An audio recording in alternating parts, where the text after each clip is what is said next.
Okay.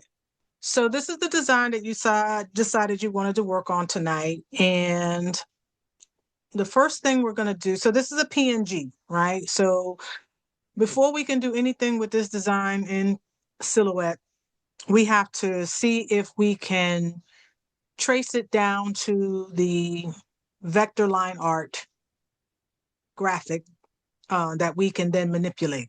Okay. So this is a very busy design. It's got a lot of colors in it and so forth and so on. So we're going to attempt to see what happens when we try to perform a trace. So Okay, how do I make this image get smaller?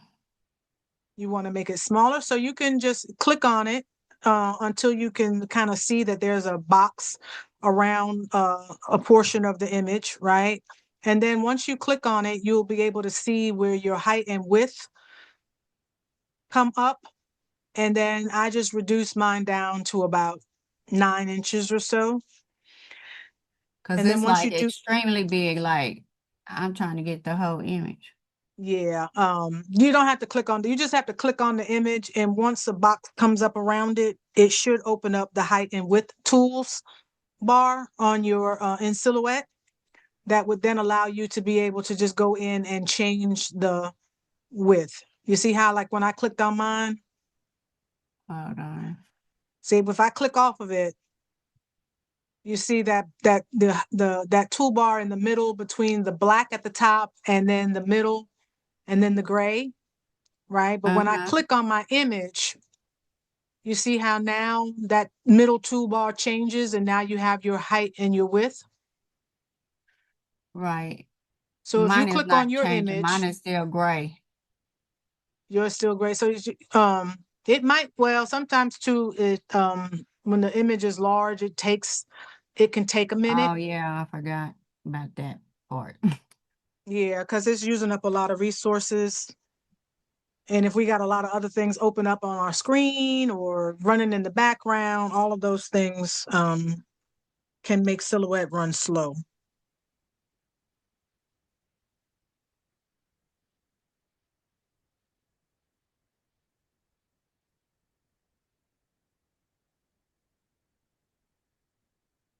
What is this probably doing?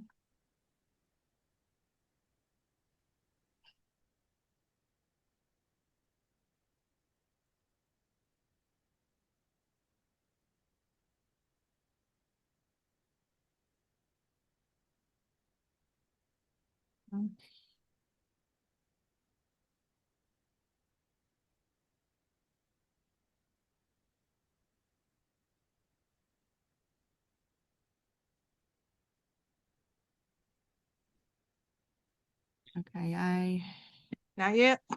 I just can't I canceled it Oh, okay.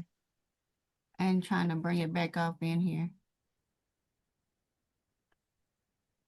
Now this would make a beautiful sublimated image. Yeah.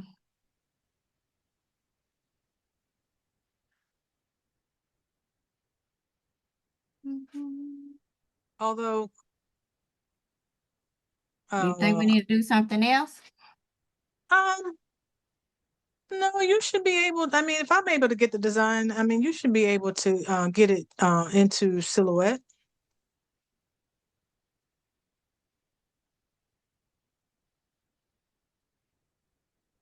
Do you have a lot of things? Do you have anything else open in Silhouette?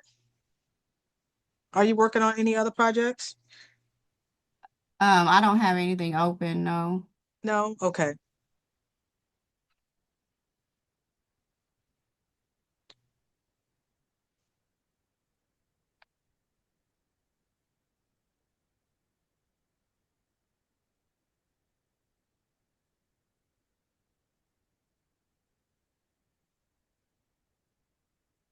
All right. Let me see. Let me see. I'm gonna do something on my end. Let me see if I can see if I can make this image a little less bigger for so that you can open it. So hold on a second. Let me try something. Okay. Let me say file. I'm gonna save this to my hard drive And I'm going to save it as a, oops, as PNG.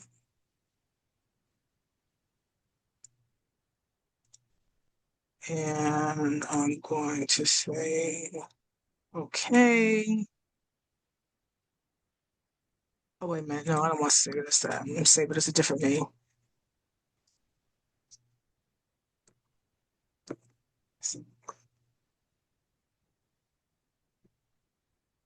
Okay, I got Okay. it to where I could, And then I'm going to turn this down.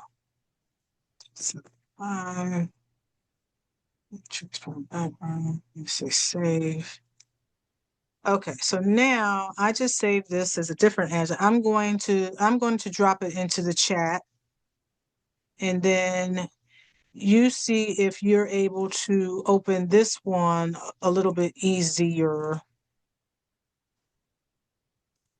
Let me drop it in the chat.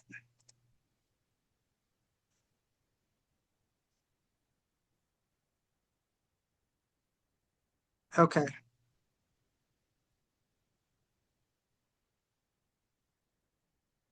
um,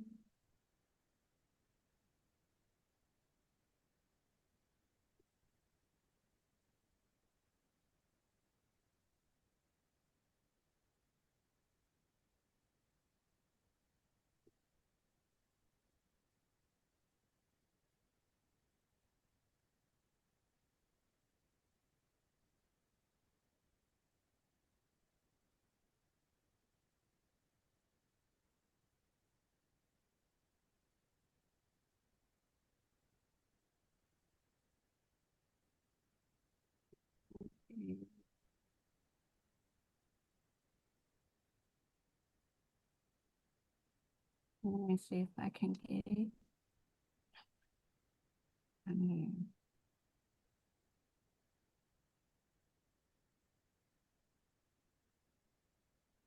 Because you should be able to, also, you should be able to just copy. I think, let me see if I do it. If I do copy right there from chat, let me see if I do copy and open up another window in Silhouette. Yeah, you should be able to copy and paste it right out of Zoom into Silhouette.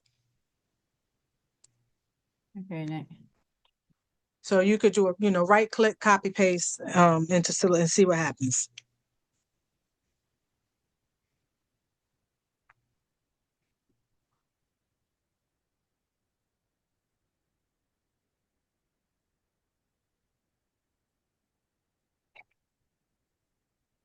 hmm, it's,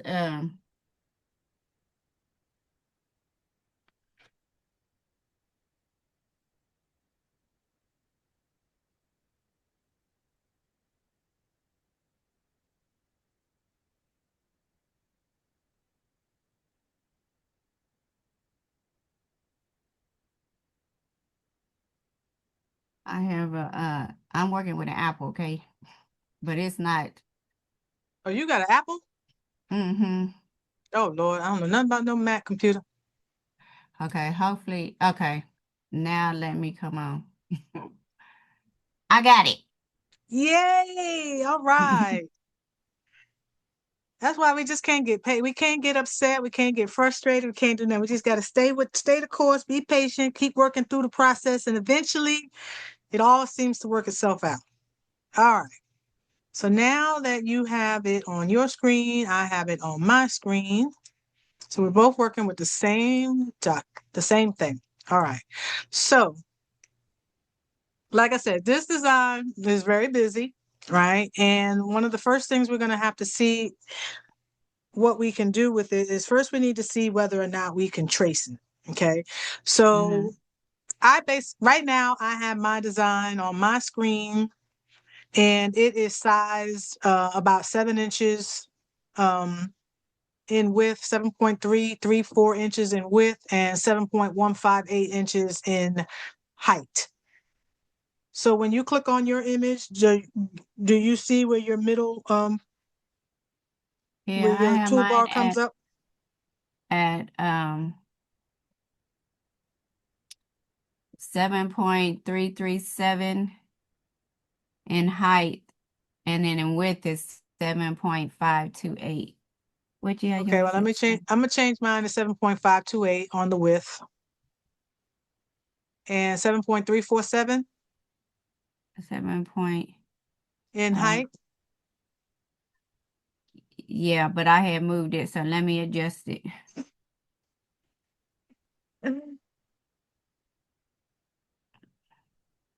Okay. 7.337, yes, in height. 7.337. Okay, hold on a Uh-huh. second.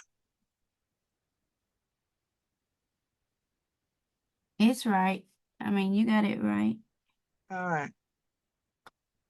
Okay, so 7.528 in width and 7.337 in height. So we both are working with the same image. Okay. Mm-hmm. So the first thing I look at when I look at a design is I look at it and I try to say, okay, what parts of this design do I want to have turn into a rhinestone template? Do I want all of it, right? Like, do I want all of that paint splatter to try to be part of a rhinestone design, or am I more focused on the letters and possibly maybe, the background behind the letters, Um, Mm-hmm. because, to try to do the paint splatter, we could, I don't know how, how good it would be, but I mean, we could try, right? We could try. So the Mm-hmm. first thing I'm going to try to do is I'm going to just try to perform a trace and see whether or not we can even trace the design. So we're going to go to our trace panel, right? And it's the fourth icon from the top on the right, right? So the very Mm-hmm. first one is our page setup, and then the fourth one from there is trace. So we're going to click on our trace panel, and I'm going to just go ahead and do a select trace area, right? So I'm going to click on select trace area, and then I'm just going to come out anywhere in the white area of my mat, and I'm going to draw a box around the entire graphic. Okay. Okay.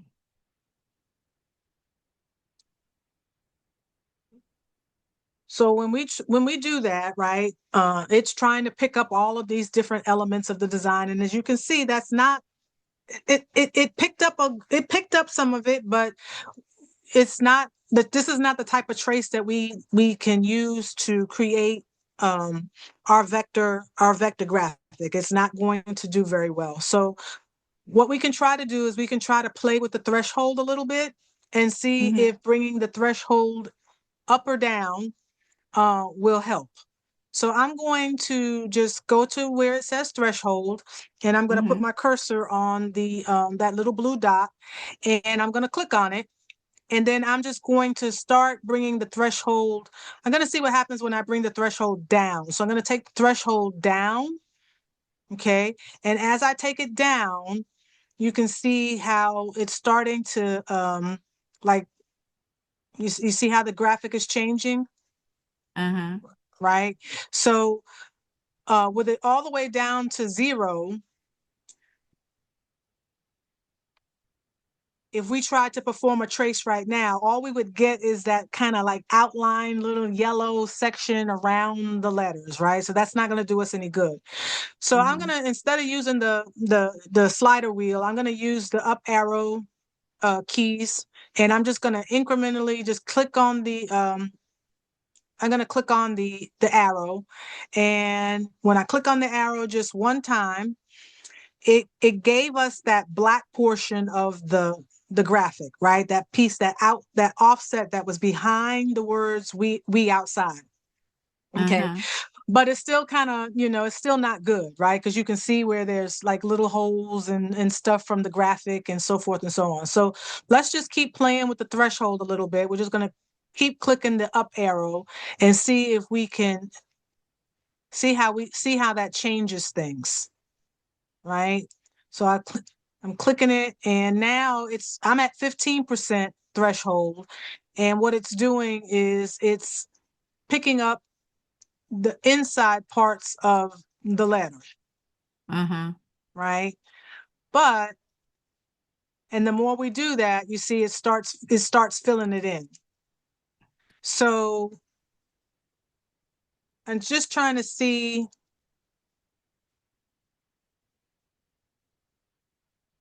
Does that mean we can't use this design? No, but it may mean we may have to do a lot of editing, or we may have to do some work to it. So before I keep doing that, I'm gonna X out of it, right? I'm gonna X out of it, and I'm gonna see Mhm. if select if we do a trace by color. Like, okay, so let's see if we do trace by color, which is the second icon in the middle at the top under the panel. Let's Uh-huh. click the eyedropper tool. Okay, so when we click on the eyedropper tool, we get the panel for trace by color. So I'm going to click trace by color. Okay, Mhm. and let's just go ahead and click on the black. Okay, so let's just click on the black area. So anywhere where you see black, take your cursor and put it there and then click. Mhm. Okay, now when you do that, now you get on the panel itself, you see underneath trace by color, it says trace preview, and you have solid fill, you have outline, and then in your trace by color options, you have single area or you have all areas, right? Uh-huh. Well, because we're tracing by color and we've selected the black, we want to select all of the areas that are black. Okay, so let's go ahead and click all areas. Okay. Okay, so now when we click the all areas, you see it pretty much gave us that same trace that we had the last time, right? Mhm. We have our tolerance here, and we can either go, we can't go further down. I mean, we can, but it just makes it a little bit worse. But if we increase the tolerance, it then tries to fill in all the areas of the design that where it saw black. Okay. So I'm going to Mhm. just go ahead and just kind of keep increasing that tolerance to try and without, well, it's okay. If I get a little bit of this black in here, some of these letters, we can kind of try to come back to that later. Right. But right now, I just want to try to focus on all of the area that was currently black. So I've got my threshold. I've turned it down a little bit. I've got my threshold at about 40%. Where are you? Um, I'm at 40 now. 40? Okay. Uh-huh. So I'm going to go ahead and click the button that says trace. Okay. So I'm going to click trace and I'm going to see what we got. Okay. So when the software finishes, it's going to go away. So what we're going to do is I'm just going to click on the graphic and click the graphic, and I'm just going to drag it off to the left or the right. Okay. So if you drag yours off, you should be able to see what was left behind from our trace. Uh-huh. So does yours look very similar to mine? Uh, yes. Hmm. Yeah. Pretty much so. Does? Okay. So, but this is good, right? Because we got the letters that we wanted, right? We got the we outside. We got a pretty decent trace of since 1865. Mhm. And then we did get a little bit of the black part of the drip. Okay. Uh-huh. Now, this, of course, is not going to, we'd have to go in here. We got to clean this up. Um, but let's go ahead and let's see if we can do something else. I'm going to go ahead and I'm going to just drag this we outside, this one that we traced. I'm just going to drag it off to the other side of my screen out of the way for a minute. Okay. And then I'm going to bring this graphic back in. Okay. And this time I'm going to do the select trace by area again. So let's go back to that very first icon under the trace panel and do select trace Mhm. area. Okay, and then we're going to draw the box again around the entire image. Okay.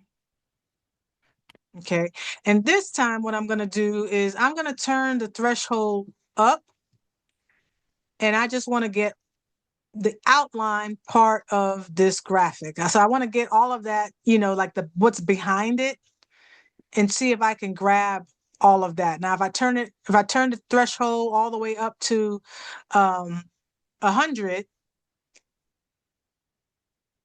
that pretty much kind of gets all of the outline, all of the little splotches, and all of that other stuff that was part of the graphic. Okay. Mm-hmm. So I'm going to take that and I'm going to go ahead and I'm going to say trace. Okay. So I'm going to go ahead and trace that. You took yours all the way up to 100? Mm-hmm.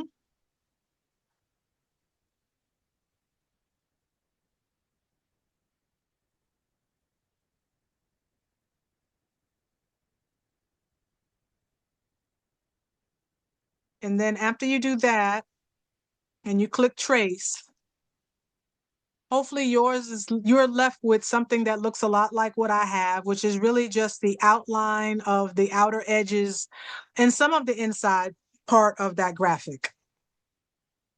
Yes. Right? Okay. Uh-huh. So now that we have that, we can go grab our other piece that we kind of put off to the side, and we can just kind of see how now we pretty much have that graphic. Uh-huh. Like I said, it's going to require some cleanup, but we got it, right? We got the inside part of it and we got that outside part of it.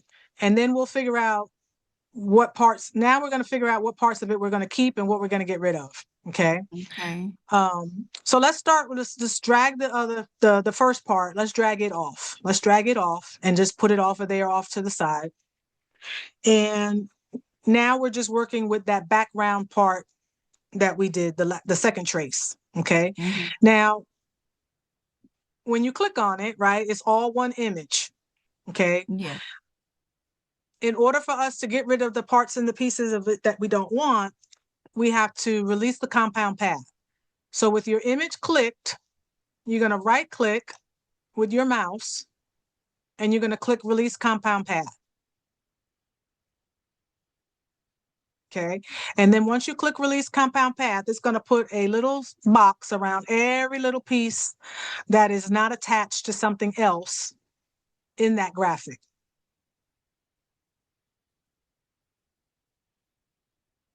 Okay. Now, if we grab just a portion of it, like I said, I'm right down here at the bottom underneath one of these drips. If I click on it, I just want to see what parts kind of stay and what parts are all one big piece. So I'm just going to click on that and just kind of drag that out just to see what I got. Okay. And that pretty much gave me that all of that outer outline, which is really what I wanted for the most part for this particular design. Okay. Okay. So if I drag that off up to the top or just drag it out of the way, all of that other stuff that's in there, right? Like we don't need that. I don't think we need any of that to be able to create this design Okay. into a rhinestone template. So we can go ahead and just get rid of all of that. So I'm just going to draw a box and grab all of that. And then I'm just going to delete it. Okay. Okay. So here's that back part of our drip. Okay, I'm going to push it back out to the side and I'm going to go grab the first part of the design that we did. Okay. Okay. So now we need to do the same thing, right? We need to go in here and we need to click on the design and we're going to right click and we're going to release the compound path. Oh, just on, not on the first image, right? The first one was black. No, I'm on the part where it says we outside. That part Oh, now. okay. Yeah, that's where we are. We're on the we outside. We're going to click on our graphic and we're going to right click and release the compound path.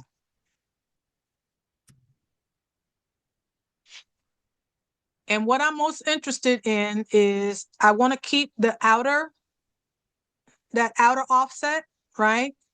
So we should be Mm-hmm. able to click on that outer offset, and if we click it and then drag, you see how we have that. But then I'm going to undo just so that it goes back into the position that it was.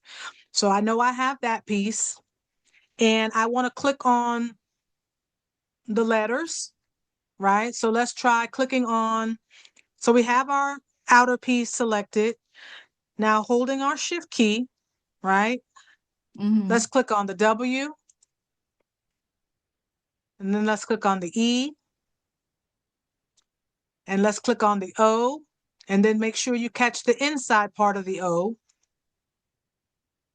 the U, the T, the S, the I, the D, the inside part of the D, Mm-hmm. the E, the exclamation point, and the little circle. Okay. I'm gonna go ahead and grab that little piece under the word outside. Okay. I'm gonna grab that. I'm gonna grab since, the S. Don't forget the little piece in the middle. I mean, in the S. Since, and then make sure you grab the little inside part for the E. And don't forget to grab the circle if it's because it's not attached to anything. So we want to grab the I, the little dot above the I, and then we're going to grab our 1865, making sure we also grab those inside pieces of the 6 and the 8 and the 5. Okay. Okay. So now that we have all of those things selected, okay, you can just bring your mouse out off onto the white area or any, and right click and click group.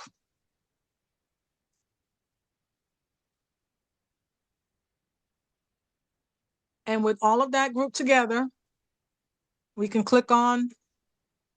we can deselect it, right? And then just click on something like the E, I'm clicking the E, Mm-hmm. and you see how all of what we selected we've got it. Now, do you have all of yours grouped together? I don't have the outer part. Okay, so then just go back. If everything else is selected, then you can, still holding your shift key, you can go click that outer outline and then group Mm-hmm. all of that together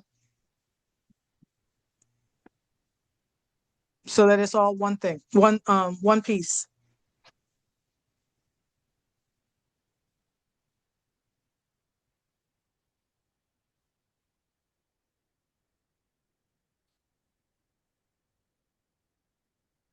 Okay. Group. Okay. Okay. I got it now. Okay, so you're there now? Uh-huh. Okay, so now we're just gonna drag that off to the side, okay? Okay. And now we've got all of this inside part left over. We're gonna do the same thing we did earlier. We're gonna draw a box, draw and drag a box around all of that and just go ahead and delete it. Okay. Okay. And then sometimes like what I like to do is just kind of come out and then just draw a really big box around everything and just make sure that there aren't any leftover little tiny pieces anywhere that I didn't see. And they don't appear to be any. So I'm going to I'm going to bring my pieces back. So I've got that outer piece and we've got that inside piece. And it's going to kind of line it up, see if I can try to line it up the way it was. Let's see. Oh, I know what it is. That part of my drip in the we outside lines up to that bottom outline part of the zip of the drip. So those two Okay. pieces actually go on top of each other. We'll do something about that in a minute. Okay. But that basically is our design. Okay.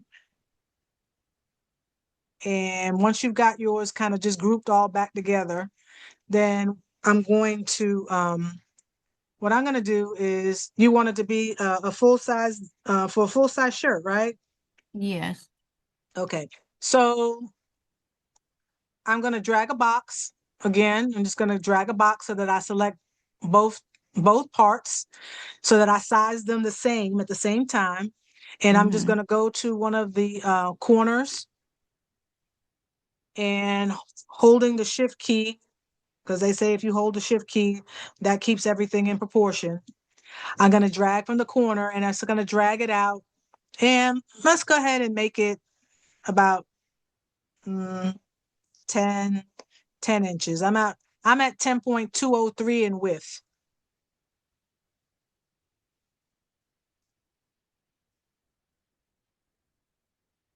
10 point what?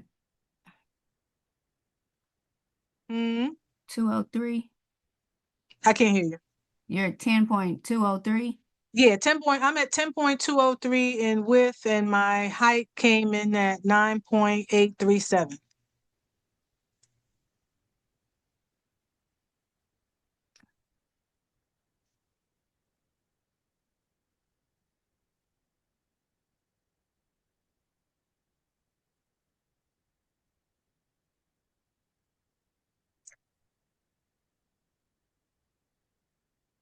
Nine point eight The three 9.837 was my height.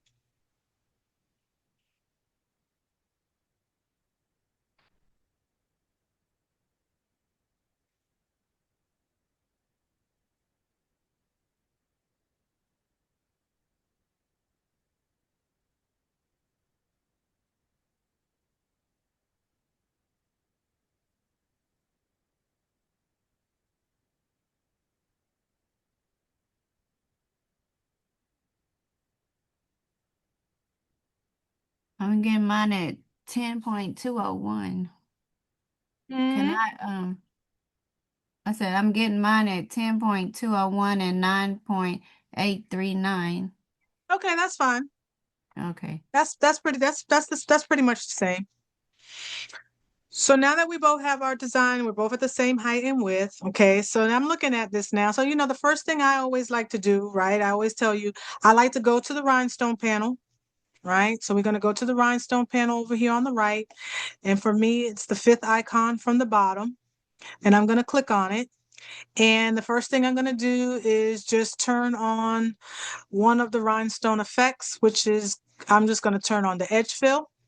And I just want to see what it looks like once I turn on one of these rhinestone effects. Okay, so I'm going to click on, and I'm on SS10 for my rhinestone size because I'm going to try to do this in tens. So we're going to click on the edge. And basically what I'm just trying to get a sense of when I do this is whether or not this design is actually going to convert into a rhinestone template that we can work with. Okay. And so as you look at this, do you say, okay, I think I can work with this? Or Did do you we say, I take think it I'm gonna down scrap the some? whole thing? She's like, I think I'm gonna scrap the whole thing. No, I'm looking at it and I say to myself, okay, I think I can work with this, right? Like, because we know we outside came out perfectly, right? Like we outside, you can definitely read that. They're SS10 rhinestones. We haven't changed the spacing of any of the stones yet, so this is not bad, right? Now, where we see we have some work to do, of course, is in the since 1865, right? But again, that is a lot smaller text, so it may require us to do either SS6 rhinestones, or we may have to just, we have to play around with it a little bit. But I think it's something that we might can work with. The only thing I'm, like I said, I'm thinking about is this drip area, and what this drip part is going to look like. So let's go ahead and turn off the effect for a minute. Right, everything is selected. I'm just going to turn off the rhinestone effect. Okay, and I still got my graphic over here just for reference. Now we know we have two parts. Two parts of the design. We have that outside, and then we also have this other inside piece around the we outside, right? So I want to see what it looks like if I take that part out, right? I The want to inner see if how the inner design side, changes, huh? the inner side, we Right. So, outside. right. So the outer offset for the we outside. So I'm gonna click on I'm gonna click on the we outside, right?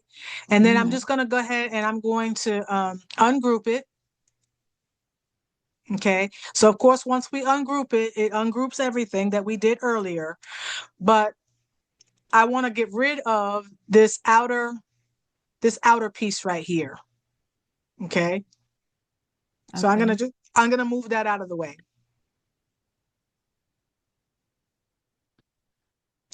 So now we just have our we outside and our since 1865. Okay. And let's just go ahead and let's see what this looks like, right? So, well, before we do that, let's go ahead and group everything back together. It's not the whole thing. So I'm gonna move the outline out of the way just so that I can grab a box and around all of the wheat outside since 1865. And then I'm just gonna right click and group that all together. And then I'm just gonna bring that offset back, okay, and just try to position it back where it was, lining it up with the O and the exclamation part, exclamation point. And it doesn't have to be exact, really. It's just as long as it kind of, you can see that it's forming around um, that. But once we have that, now we can kind of look at it again. We can drag a box around all of it and go back to the rhinestone panel. And let's just click on our edge fill again and see what that looks like. Okay. And this time I'm going to take my spacing and I'm going to bring my spacing down. So I'm going to, bring my spacing down to my little sweet point, which is the 0.020. Okay. And I just type that in and then hit enter.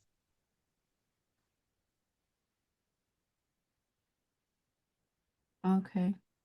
Okay. So now we see what it looks like if we did this in SS 10 stones with a spacing of 020.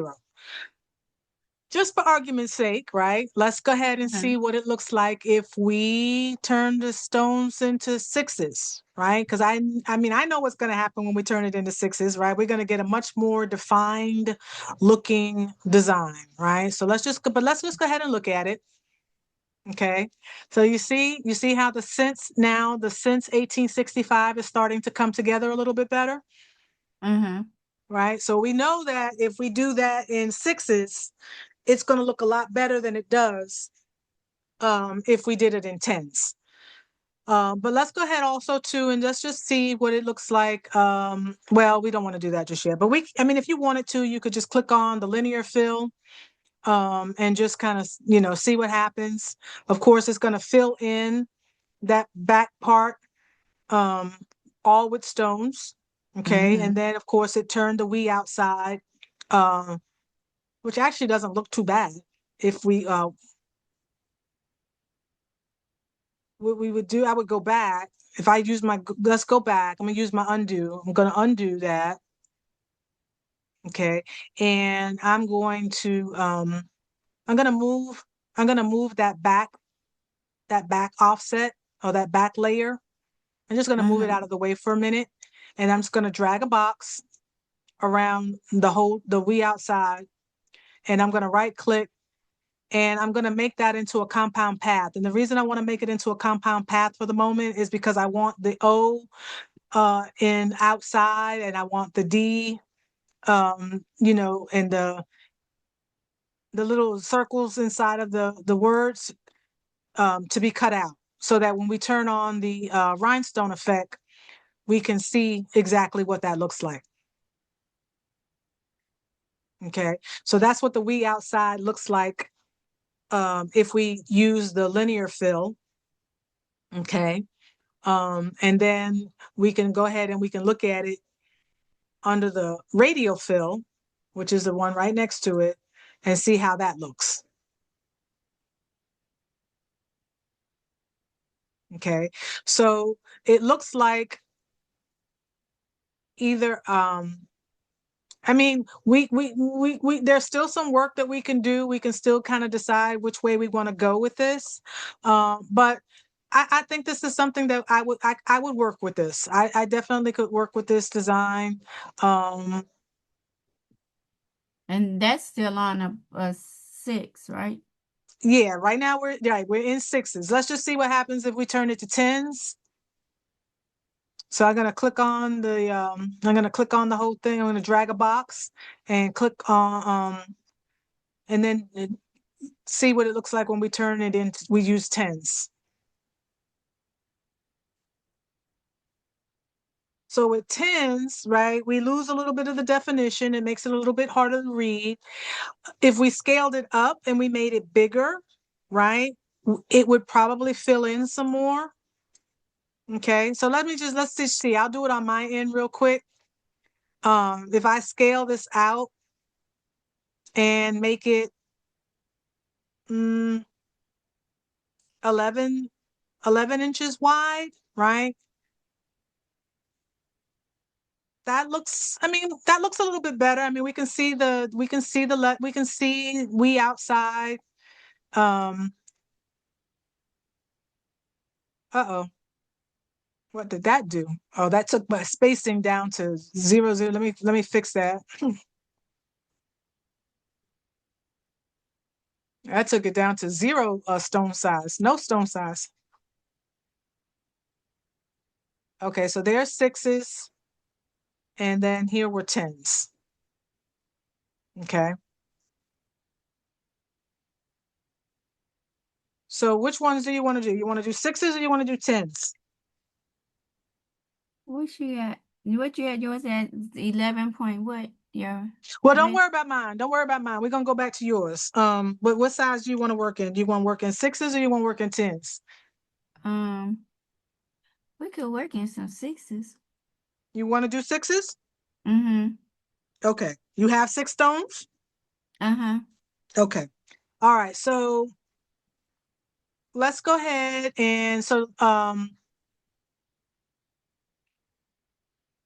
our we outside measures 10.241. And that would be typically the size for, we could do that shirt for like a small, medium, large, extra large, right? Because that's going to sit right there in the front chest part of our shirt. This back layer is the one that's is sized to 11 inches in width. And even though that might be pretty large for a small or a medium-sized shirt, it might be okay, right? Because it's really the outside part of the shirt. The focus is still going to be on the we outside. So Mm-hmm. we could probably do 11 inches, but if you want to bring it in some and make it a little smaller, we can.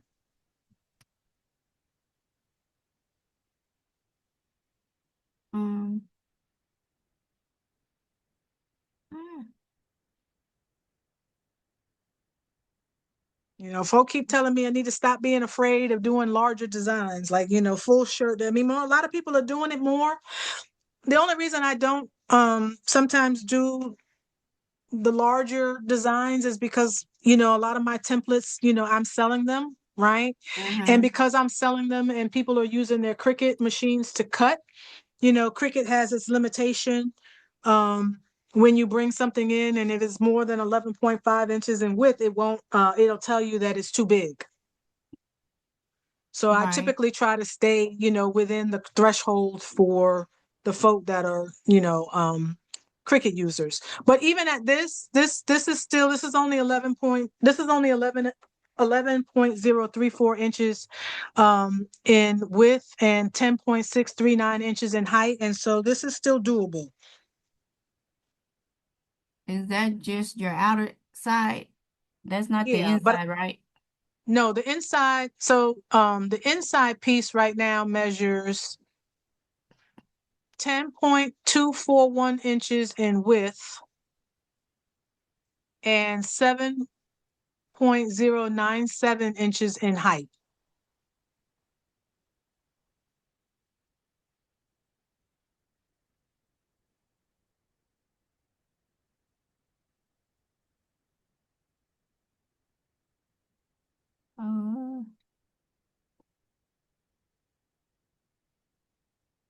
So did you get that? 2, 4. Okay. I'm trying to get Yeah, I know. the around about the same.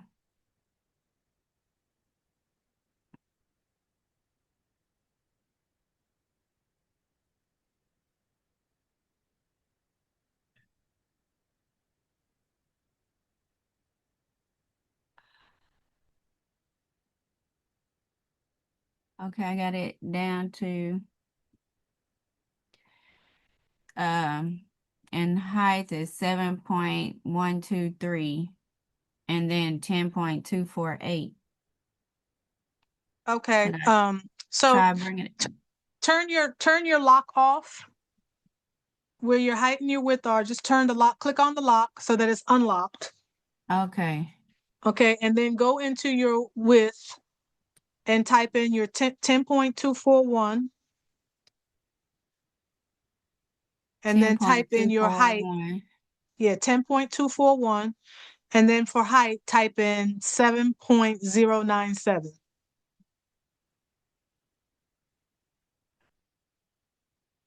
And then you can turn the lock back on. So you can click it again and it'll lock it back. And then how much was the height? 7 point what? 7.097.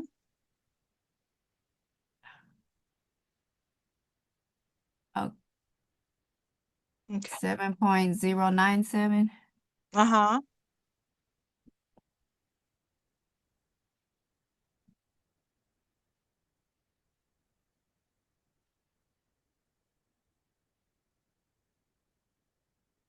Mine keep going. It's 7.178. Is your lock lock or unlocked? It's unlocked.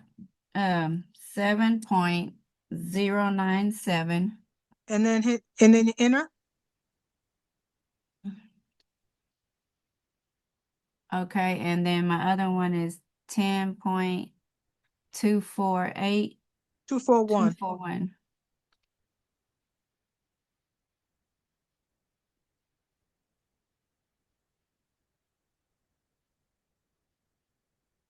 And then once you have those in there, you can go ahead and you can lock your aspect ratio back. Okay, got it locked. Okay, so it's locked. So Uh-huh. now let's go to the back layer and get yours to be the same size as mine. So my back layer, so go ahead and unlock it. Okay. Okay. And for the width, I have 11.034.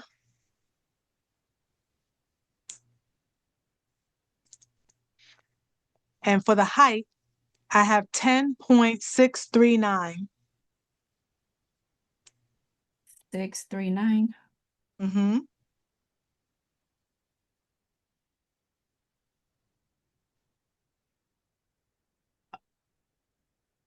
Okay. Okay. Mm-hmm. Okay.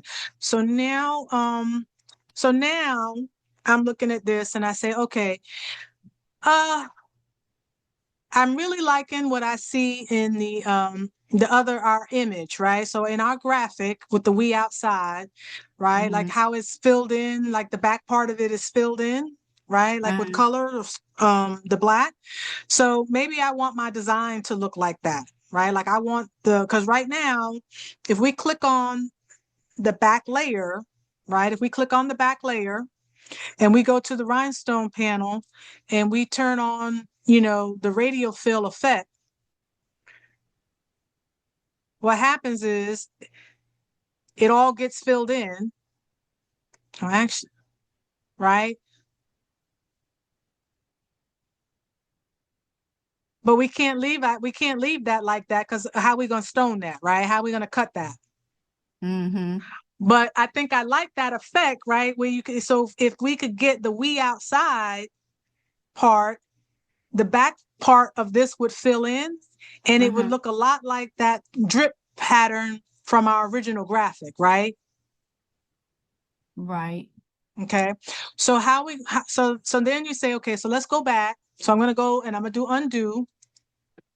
And the question then said, you say to yourself, well, how do I get that? Right? How do I get it so that I can have that back part filled in so that I can, but still be able to have the letters "We Outside" since 1865 be part of our rhinestone graphic. So what we have to do is I'm going to go ahead and I'm going to draw a box around everything.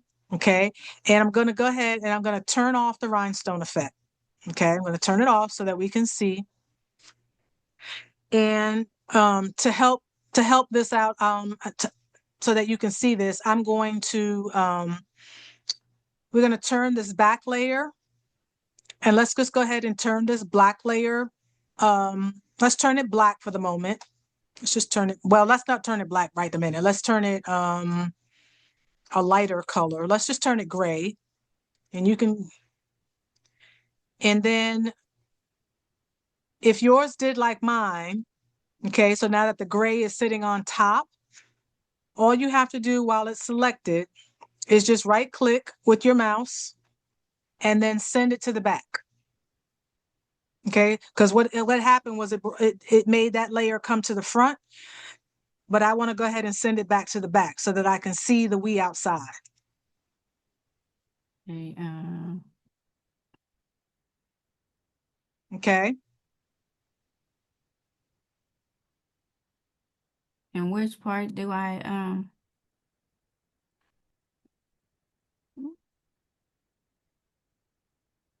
sending it backwards?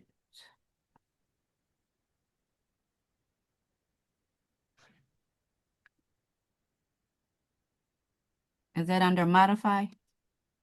No, if you just right click with you when the outer layer selected, if you just right click with your mouse, you should see your send to back, bring to front, bring forward, send backwards.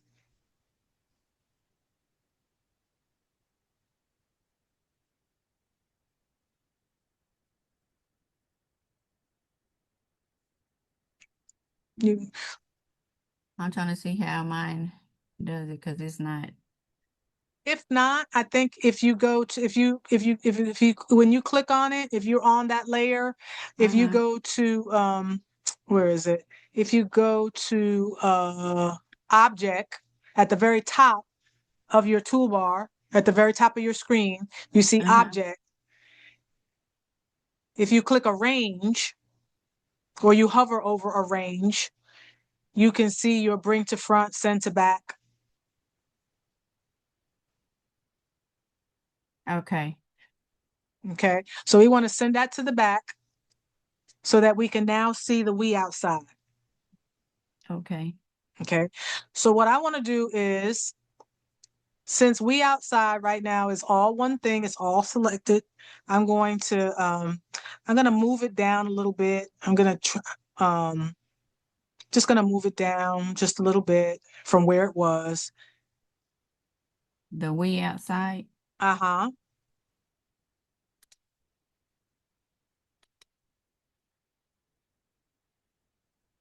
Because what I want to do is I'm going to create an offset around the "We Outside." Okay. Okay. So now that it's selected, and I think I have it positioned where I want it, I'm going to go over on the right hand side of the screen and I'm going to click that icon that looks like the double star. And that's the offset panel. So I'm going to click on that and then I'm going to click on offset. Okay. Because I want to put an offset around the "We Outside." And I have my distance right now is set for 0.135. Okay. I'm going to just turn it up a little. 135.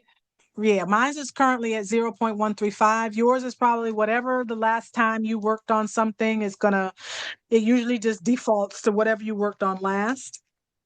So you can either type it in there.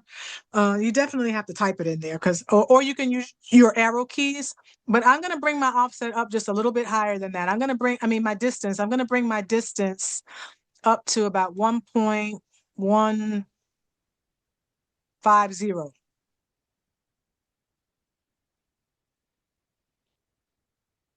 Okay. 150. Yeah, I'm going to bring mine up to 0.150.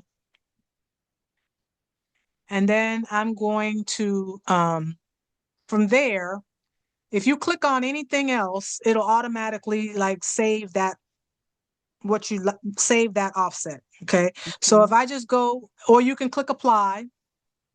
Okay. If you click apply, and then a lot of times what I'll do is I will then right click. Okay. Because if you, as you can see, right, like if you're with the offset still selected, do you still have your offset still selected? Uh-huh. Okay. You see how when we created the offset, how it kind of put some little interior pieces in between the lettering of the "we" outside. So there's like this little triangle pieces like in between the W and the E and the S and all of that. Uh-huh. You see that? Right? Mm-hmm. I don't want any of that. Like I don't need any of that. I just want the offset piece. I just want that back layer piece that we created. So what I'm going to do is I'm going to click release compound path. So what I did was it was still selected. Uh-huh. I right click with my mouse and I got that box to come up and I'm going to release the compound path. Okay. So that's going to Okay. release the compound path of the offset that we just created. And when we did that, you see how it put the little boxes around all of those little interior pieces? Uh-huh. Okay. We're going to get rid of those. Okay. So I'm going to get rid of the little, I deselect it, right? And I'm just going to get rid of those little interior pieces. So there's that triangle with the W. I'm going to get rid of that piece. I'm going to get rid of this other piece. Oh, wait a minute. Wait. Hold on a minute. Let me think about something a minute. Nope. Undo. I need that. I need that. So let's just go back and undo. Let's do back undo. Let's just do it again so that we don't mess. We're. And I also want to do something else. Oh, go all the way back. Before I do that, let me hold on a second. Okay. So we have our "we" outside, right? Because I just forgot, if I'm going to create an offset around this, I need to fix some things with the "we" outside part first. So I got "we" outside selected. I need to, let's go back to the rhinestone panel.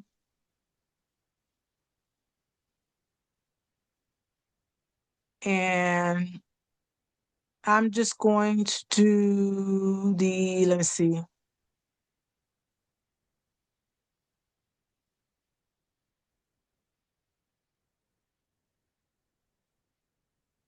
I'm going to choose the radial fill only because I like radial fill, right? Like I know some people like the linear fill, but I like the radial fill. And I think for this particular design, when we fill in this back piece, the radial fill is going to work better. Okay, on mine where it said trying to take it back, undo multiples.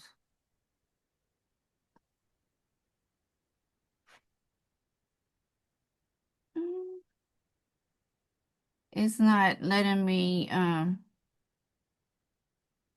it's like at a stopping point. You didn't save anything though, did you? No.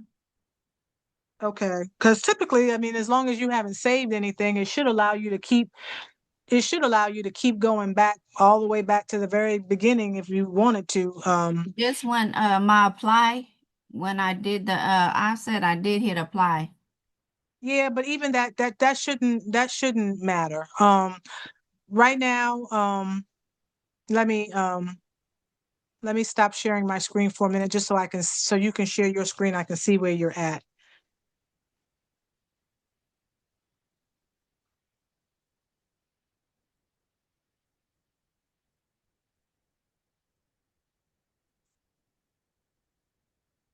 Okay. Okay, so you got your offset. Um, and let's just go ahead and drag the offset. Let's just take the offset away. So we're just going to click on a part of it. See if you can just grab the outer edge of the offset in the we or the bottom. Even from there, that's good. Yeah, I think you got it. Just drag it out. Yeah, just go ahead and drag it out. And you can delete it. Okay. Because we're gonna have to come back and do it again anyway. Okay. Okay, so you're good. So let me go back and I'm gonna go ahead and share my screen again. So you can stop Okay. sharing and then I'll share mine. Okay. Okay. So I want to so we're gonna there it is. Okay, so we outside is still all selected, right? I'm going to go ahead and ungroup it because I'm gonna need to work with some of these letters and get them to where we want them to be when we create the into rhinestone. So I'm gonna right click and I'm going to right now I'm gonna have to release the compound path. And then I'm going to have to make the compound path again for the O and the D and the 8 and the 6 because of those interior pieces, right? So we're just going to click on those pieces. And then when we have that O selected, we're just going to right click and then just say make compound path. And we're going to do that So for I say release compound path. no, this time we released it the first time. But Well, now we're it's going to still make at each of those release right individual now. letters and we're going to make them a compound path again. It has it as release compound path. Right. So go ahead and release because everything is selected right now, right? Uh-huh. Uh-huh. So go ahead and release. And then once you release, then you're going to get a box around all of your letters. Mm-hmm. Okay. So now what we want to do, we're going to work with each of these letters individually. Uh-huh. Okay. So let's go ahead and select the O and get both of those pieces of the O. And then right click and make it a compound path.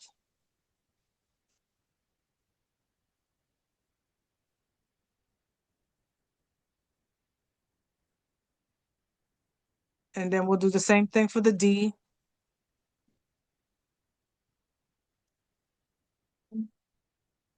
And if your letters are hard to select, it's probably because the gray piece is may have come to the front of the layer again or something. I always sometimes just click send to back again, and that helps me to be able to click on the elements that I'm trying to click on. But we're gonna make the D a compound path, and then we're gonna have to do the same. We're gonna have to do the part for the S in sense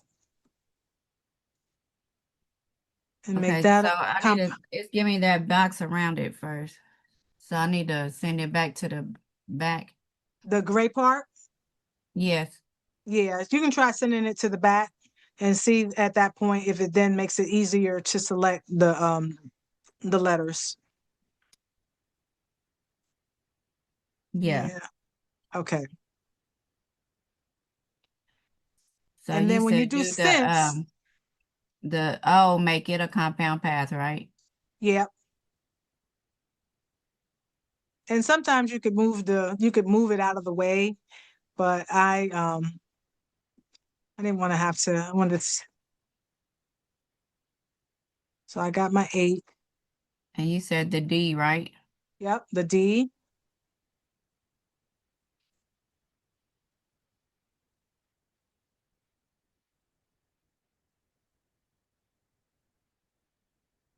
And then we have to do the S, the E, and all of since is selected, is connected together, right? You can see the S is separated in mine. So I'm assuming the S is separated in yours too. So when you click on the E, you're probably going to select all of it. And then we want to make sure we do the 8 and the 6. Okay.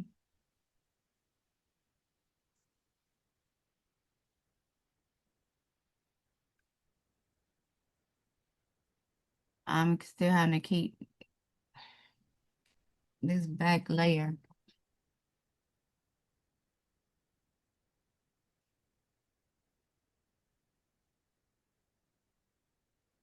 While you work on that a minute, I want to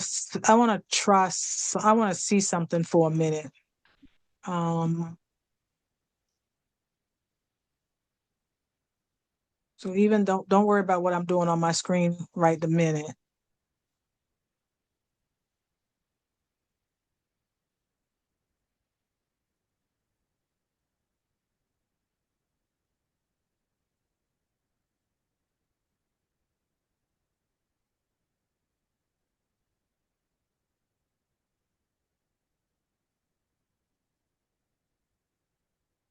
Oh, no, I didn't do it.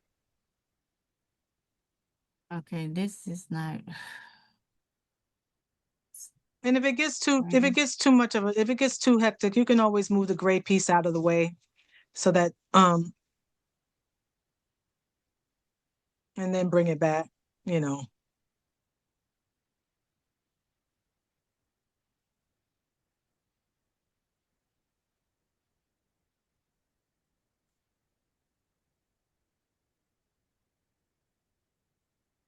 Because it can be sometimes a little difficult to try to work on top of these layers.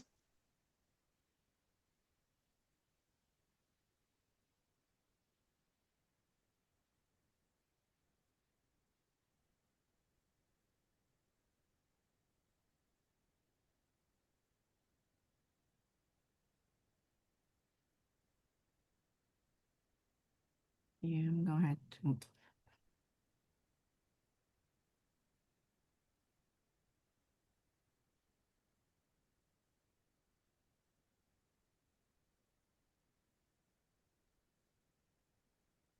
And then the eye, make it a Well, the eye is separate from the we can't I mean you can make I mean you can click on in and the dot above it and make it a compound path if you wanted to. what about the E? The E is part of that too. So and that little circle inside, we want all of that to be a compound path. Although I might would like leave my little O separate only because it's right now it's very close to the eye, and when we turn that into rhinestones, they're going to be touching. So I might want to have that be its own little separate piece so I can work with it individually. Okay.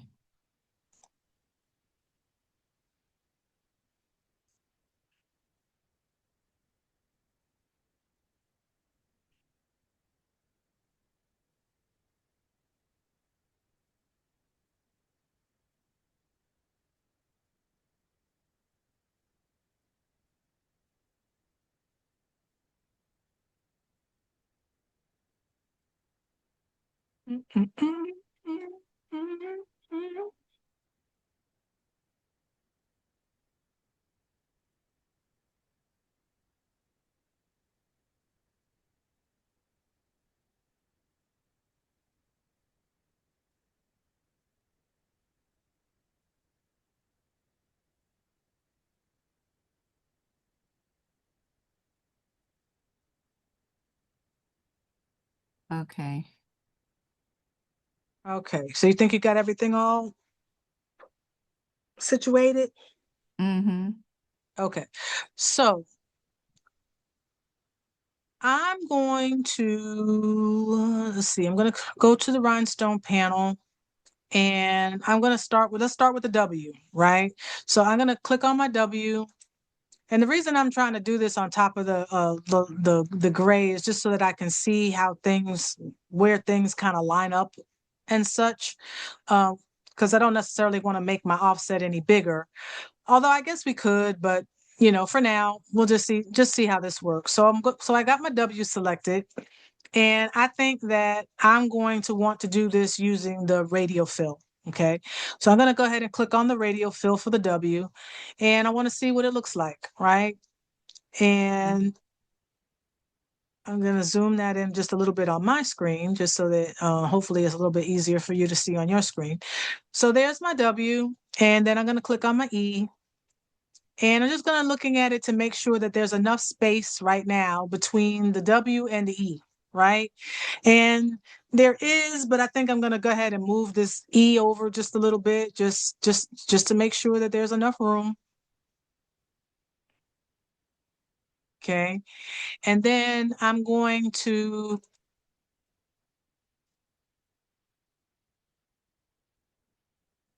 click on my E, and let's just see if I squeeze it in a little bit. Like, how does that change? If I make it more narrow, like, does it help to fill those stones in a little bit, right? Or if I make it a little bit, should I make it more wider?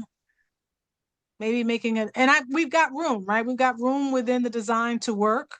So maybe making it a little bit wider on the E helps fill in this area a little bit. And then we could go back to the W and maybe shrinking the W in kind of helps kind of fill that spacing in a little bit, right? Now, there's other ways that we can do this, but I think they're a little bit more, it calls for editing the nodes and all of that other stuff. And I don't want to make this too much to absorb at one time, right? So, but I can show you, like, if you double click on the letter, right? So I double click on the letter, and you see how when I double click on the letter, it puts an outline around it with these little boxes, right? These little boxes are called nodes. Okay. And if you click on one of them, right? So I clicked on this one, and it highlighted this node between it highlighted this part of the design, right? This part of the graphic. And if you can delete nodes, right? I could delete that node, and that kind of straightened that line out a little bit. Okay. You can add nodes by double clicking. Okay. You can move nodes. You see what happens if I move them? Okay. Sometimes using your arrow key helps you to make more smaller incremental changes, right? But sometimes this is helpful, right? Because when you start manipulating the nodes, you see how the design starts to change, and it's opening up some more space in the design, right? So it's allowing me to kind of fit another row of stones maybe over there in that V. So I'm working on this side. Maybe I come over here to this. Maybe I come over here. See, and I start kind of moving this out. Now, sometimes when you do this, you've got to move. If you move one node, you got to move the one above it, maybe the one below it, so that everything kind of stays proportioned, right? But this might be a way, editing the nodes helps by changing the shape might allow you to be able to see how we're changing. You see how I'm editing? You see how I'm moving them? I'm just shifting this over to the right a little bit, and you see how that's filling in that space. I'm gonna go back. Let me see if I can go back. I'm gonna go back. So I'm going back, right, to where it was like this. Okay. So I moved the nodes over here on this side, and I spread that W out just a little bit here. Because what we're trying to do is we're trying to fit a row of stones in here if we can. See that space is empty? right? So I've moved part of the nodes on this side.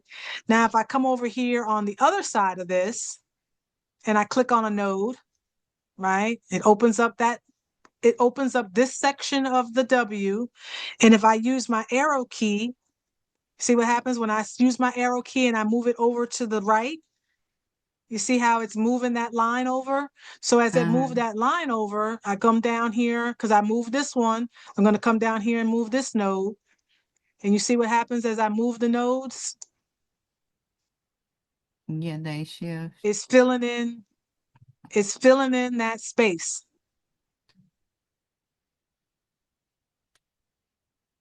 I know she's like, Tanya, that's just way too much for me right now. But Well, no, but I've seen you use them before. hmm And Uh, before, what we would try to do is like we would come in here and we would release the stones, right? We would try releasing the stones, and then we would try to see whether or not we could make them fit. Well, in editing the nodes, you can somewhat edit the when you edit this, you allow the system to say, oh, now we have enough space to add that stone. Now, mm-hmm. it you can't go moving all of the nodes, right? Because you start moving too many of them, it might mess up some things, but you can go in there and you can, incrementally with your arrows, try shifting some things and seeing whether or not that helps.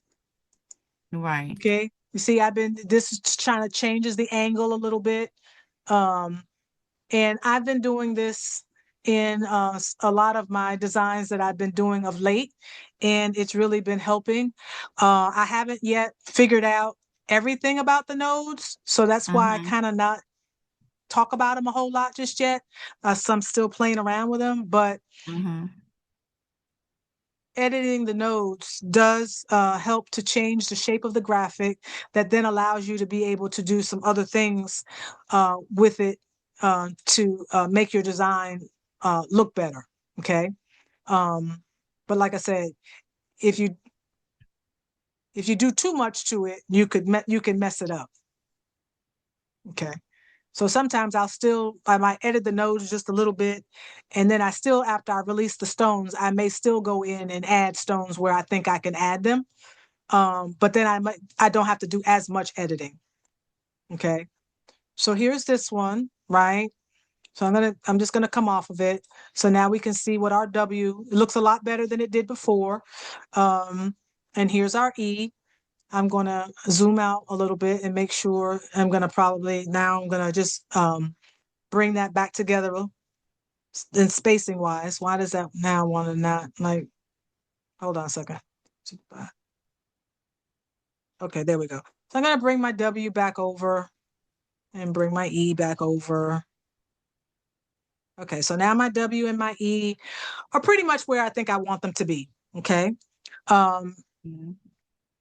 and I'm gonna do that with all of the other letters. I'm just gonna go ahead and turn on the rhinestone effect. And I'm using the radial fill. And I'm just gonna see if this is gonna be too close. See how this O is when we turn it on. You see how the holes are already touching the U? So Uh-huh. we know we've got to make something a little bit more, we've got to, we've got to make something a little bit smaller. So I'm going to probably go ahead and squeeze in this U a little bit. Now, when I do that, right, this U, there's a lot of gap in here. So let's Uh-huh. see what happens if we go this route, we go the opposite direction, right? We make it a little wider. Okay, so we make it wider, it actually fills in better. Okay. So then what I say I can do, then I'll probably come in here with the O and I'll just make my O more narrow. And see, making the O a little bit more narrow actually helps to fill it in a little bit.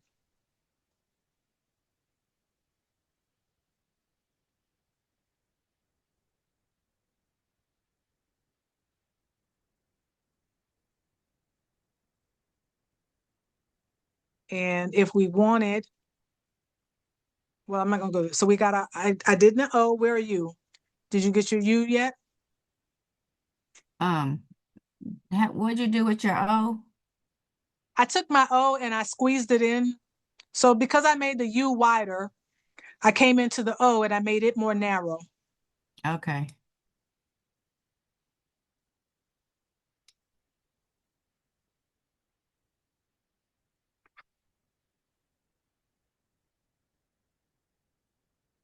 And then when we come over Okay. here to our T,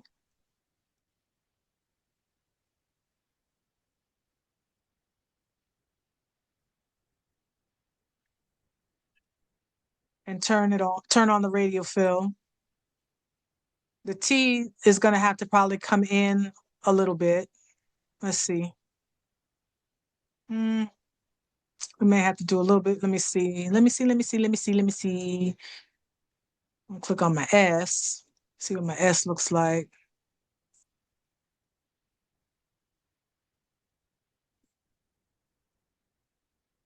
Can I make my O? Can I make this wider? Hmm. Sometimes. See if I make my O go a little bit more narrow. I have any room to squeeze over this. Hmm.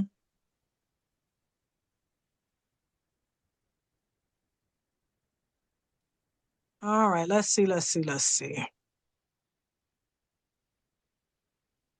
So this is where I go in and start playing around with this some stuff, right? Because I want to let's see. Yeah. See how much room we have to work with. So I'm gonna squeeze in the eye as much as I can. And then let's see what the work on this D. I'm gonna squeeze it in a little bit.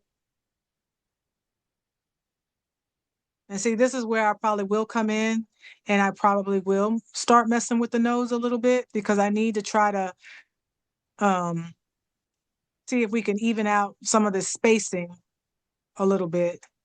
But right Mm-hmm. now, what I'm just trying to do is I'm just trying to get enough space in between each of these letters so that the stones are not overlapping. Um, and I think this will about do it. You made your T smaller? I did make the T a little bit more narrow. Um, or did I make it wider? I think I either made it wider. I think I might have made it a little bit wider.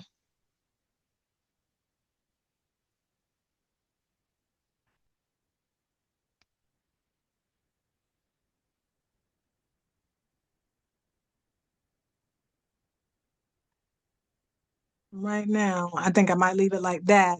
And I may play around in here with these nodes and see if I can bring that because you see how it's wider to the bottom and it gets a little bit Mm-hmm. more narrow to the top of the T. So I Yeah. might try to play with the nodes a little bit and see if I can spread that out at the top to see if I can get that row of stones to fit in there.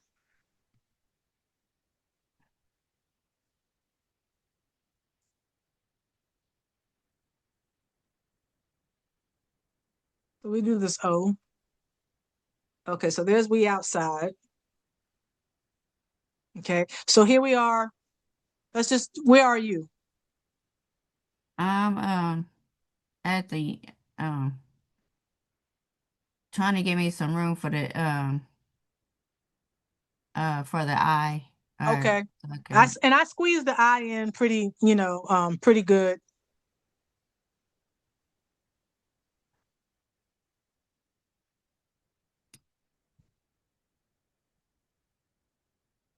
This thing.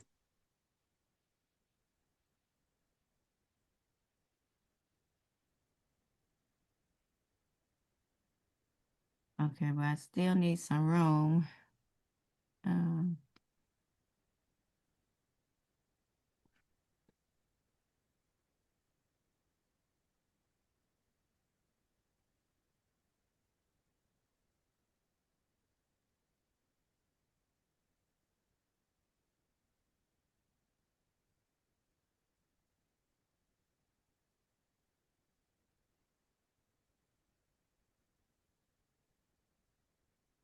Mm.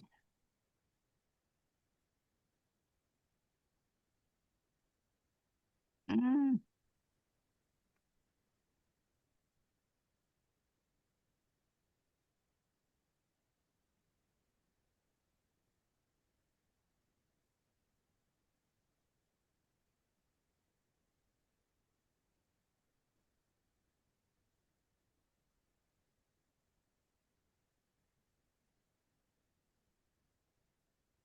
You made your D small.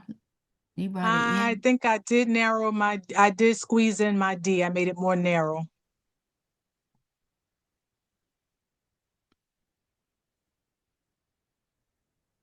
Mm.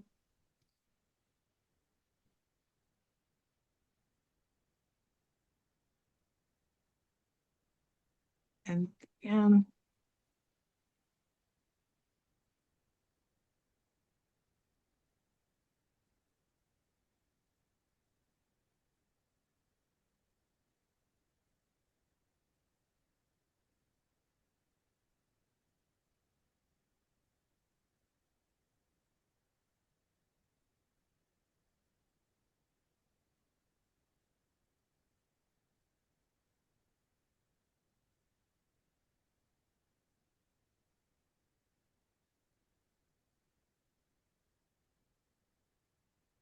And then when I finished, and when you get finished, the next thing I went to do is this piece that's underneath the outside. I was just playing around with the spacing, like making it, clicking on it and making it a little bit more wider, just seeing how that kind of played out. Maybe if I make it a little bit longer, just kind of seeing if those stones, seeing if we can get stones to kind of fill that space in a little bit. It's just a funky shape. And trying to figure out maybe it looks better more narrow.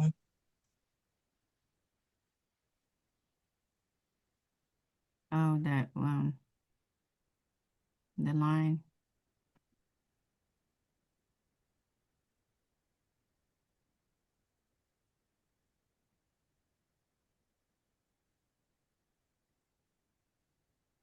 And then, oops, sorry about that. Hold on a minute. I'm gonna go back. Go back. I'm gonna move this gray piece from behind this for a minute because it's just getting on my nerves. Um, Mine too.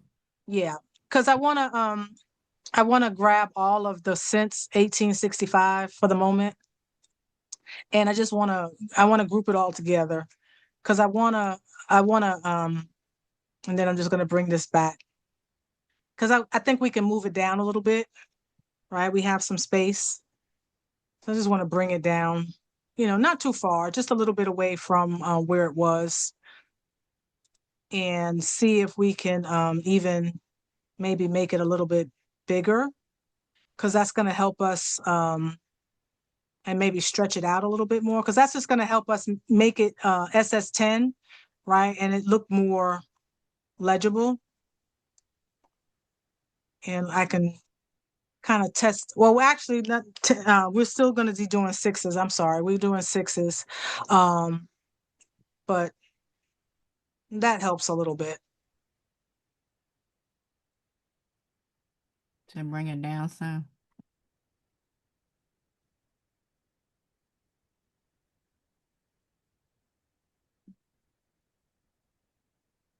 Oh, there's my O. I got to bring my little O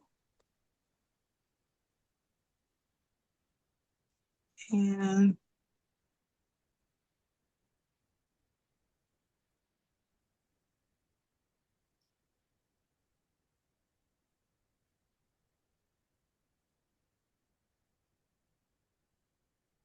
move that out of the way. What you working on? I'm getting ready to start the 1865, I guess. Okay. And I moved my S out a little bit because I know that when I go to convert that, um, the S is sitting on top of that I. So I just kind of spaced that out a little bit. Um, and then, like I said, this piece above it, I know I need some more space in between this 18 and the 65. These numbers are a little bit too close together as well. So I'm gonna bring my little offset back, my little layer piece back in here a minute. Make sure I have enough space. And I'm just gonna try to, yeah. I'm just gonna arrow the 5 over a little bit and then just arrow over with the 6 just a little bit. Uh-oh. I gotta make sure that my compound path got released. Put that over a little bit. And there you go. Okay. And then I'm just looking to make sure nothing is really touching. And it's still Mhm. touching a little bit.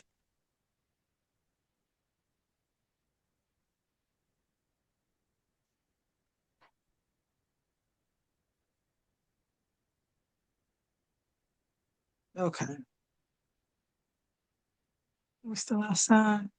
Did you do a we did the what you call that? The radio field I do have radio fill turned on. Mm-hmm. on the 1865? Uh-huh. Oh, not the radio. I'm sorry. I think I have edge fill turned on. I do.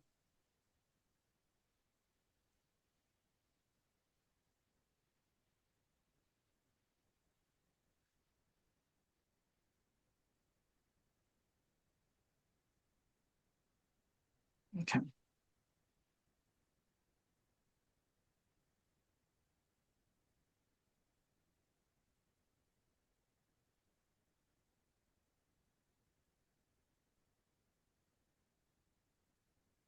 All right.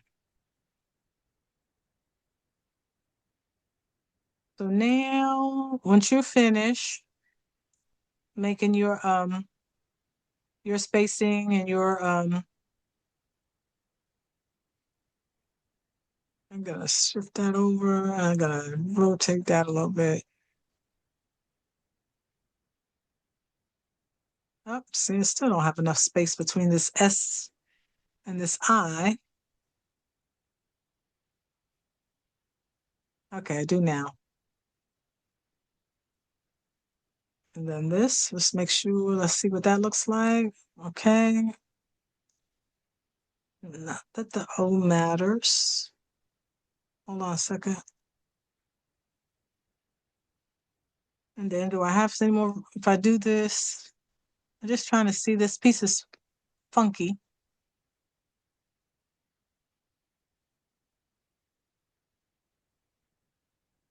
Just trying to see which way I like it. Did you bring your S out or in I or I don't think I just probably moved it. I didn't make it any wide. I didn't change well, I did space out since 1865 a little bit, but I did bring the S out a little bit further away from the I because it was touching.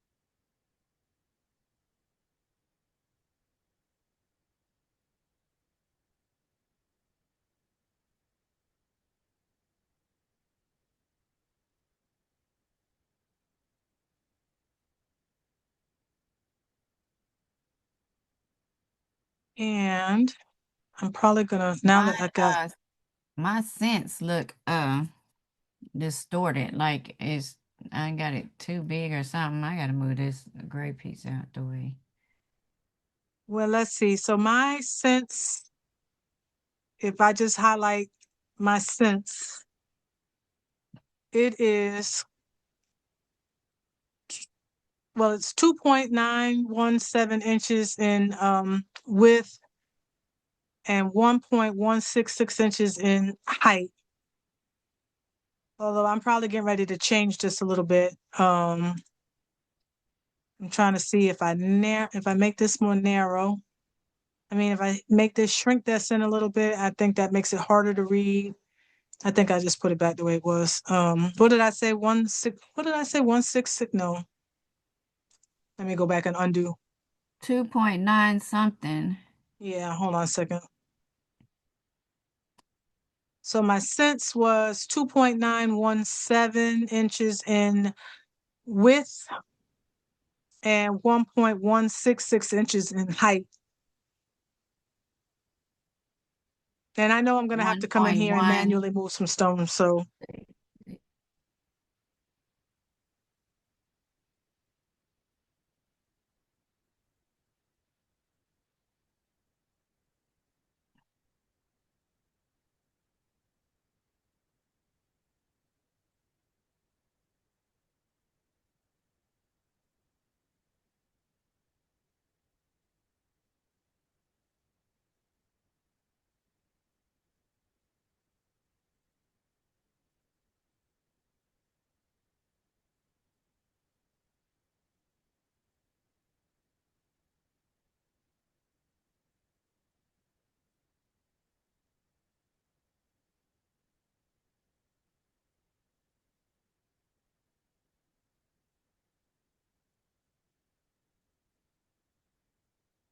and we're definitely going to have to, do some editing for the cents, But but yeah.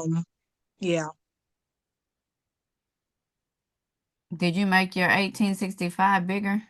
I did. So right now my 1865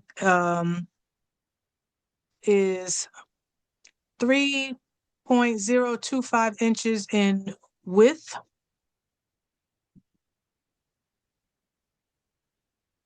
and 1.365 inches in height.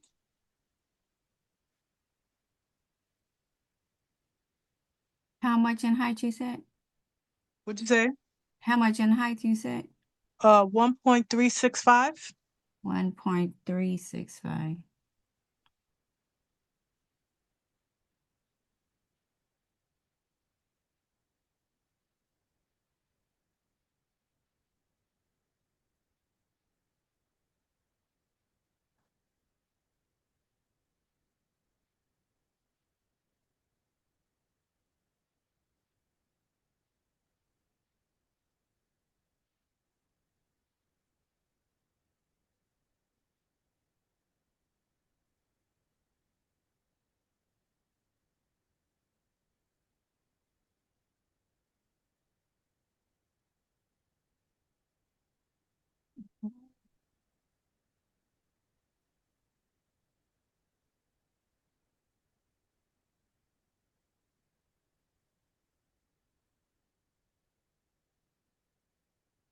Yeah, I'm just gonna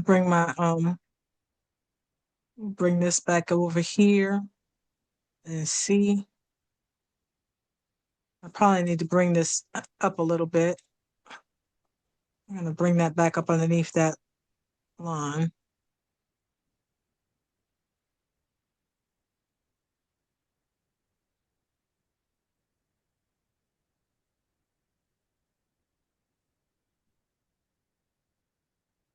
Okay.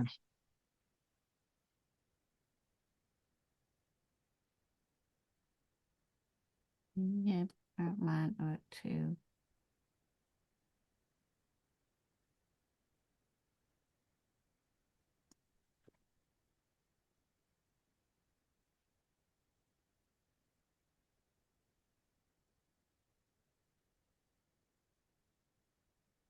And I think I need to.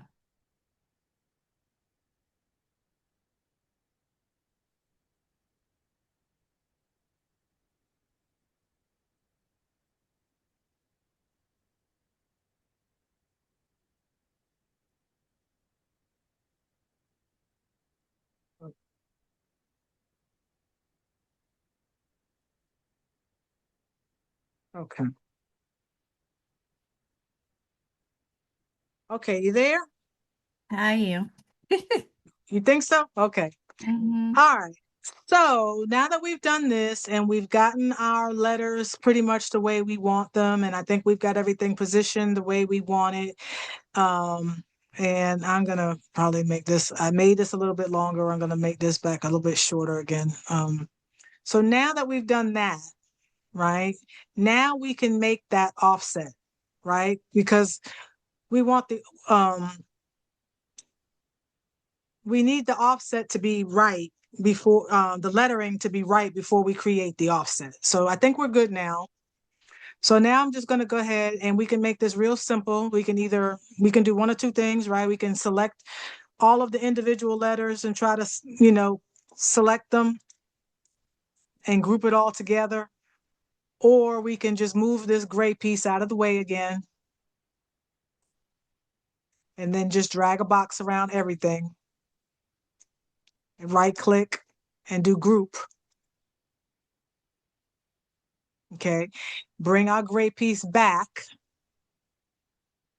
And the reason I want to bring the gray piece back is I kind of want to see where the offset is showing up around and how much space we're going to have. So we're going to do, so we got that. Like I said, just kind of positioning where that O is, trying to make sure that O still kind of fits in this little curve section right in here. And the exclamation point is fitting, in this over here. Okay. Oops. Make mine probably a little smaller. And I'm just gonna eye it. It doesn't have to be perfect. Okay. So now that I got all my stuff selected, I'm gonna go and I'm gonna click the offset panel, which is the double star. And I'm gonna click offset. Oh, wait a minute. Let me not do that first. Hold on a minute. Just so that it doesn't look confusing to you. Let's go ahead and turn off the rate. Let's go ahead and turn off the rhinestone effect. So we're gonna make it say none. Did you want me to group the 1865? Yeah, you can group the 1865 for right now.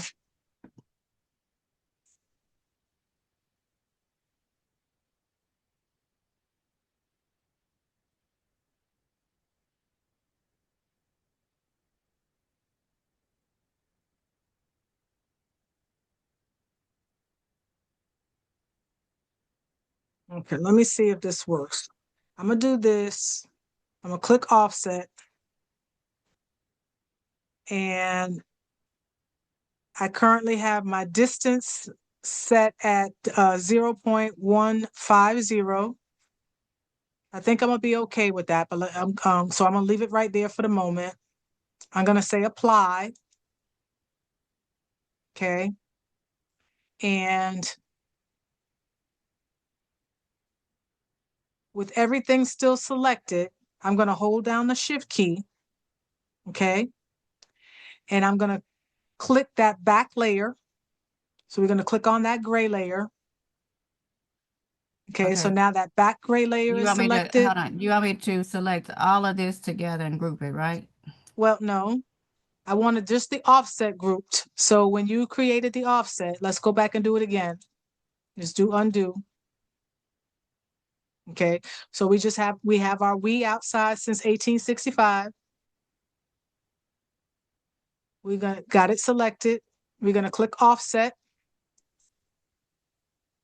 Okay, our distance is at 0.150. Okay, I'm So gonna you click don't want me apply. to group, you don't want me to select a group the we outside together. Don't group them. Well, if it's not all school, it should have. Well, I thought maybe you had already. We had already grouped it, but if it's not, then yes, make sure that all of we outside 1865 is selected and grouped together. Okay.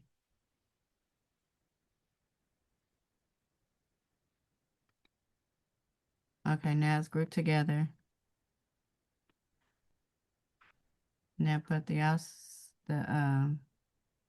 back part back behind it. Right? Because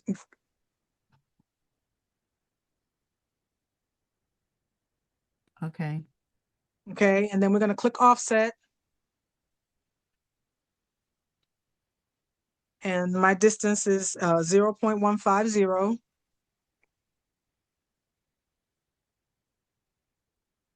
And then I'm going to click apply. Now, while my offset is still selected, right? Everything is, this offset is still selected. I'm going to right click and I'm going to click group.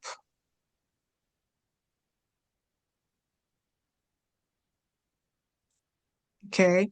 So that means now everything that was created in the offset is all grouped together. Holding my shift key, I'm going to click that back layer. So we're going to click that back gray layer. So now we got a box around the gray layer and we got a box around our offset. Okay. We're going to come over here to our transform panel. So the transform panel, I'm sorry, we're going to come over here to the modify panel. The modify panel is the one with the rectangle and the circle. It's above the offset panel with the double star. We're going to open that one up and we're going to click subtract all.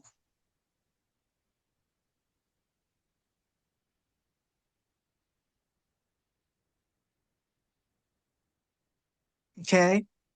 So now when we subtract all, what we're left with is our back layer. See, now our back layer has our text cut out of it.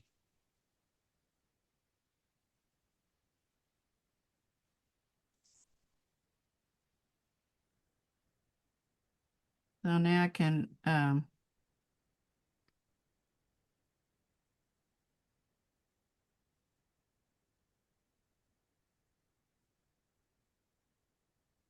yeah, the back layer is the gray part is So you see, like, see how the gray part is cut out, right? You see? So so now let me just go back and do my undo. Uh-oh.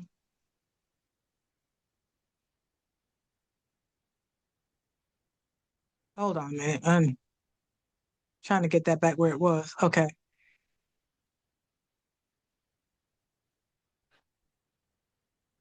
I can't see some of my icons because of the share. Okay, there we go. All right, so now remember before we were doing, so we said, okay, oh, the one thing that we didn't, mine did not cut this D. Now what happened here? Hold on a second. No, I think that's right. That's right. That's right. So now, like if we click on the back panel, right, we click on that gray and we go to our rhinestone panel and we turn on the radial fill. See how now we get the out the kind of trying to make it look like this drip pattern. You see what I'm saying? Right. So and then we can go back and we can fill in. Let's just give our we outside. Let's just give it a color for the moment. Let's just turn it orange for the time being. And then that way, when we go in here and we turn that on, right? I guess we don't want this particular color. Let's just turn it black for a minute so we can really see it. Right? See? See how now our design is starting to look like our graphic? Yes. Okay. So let's go back and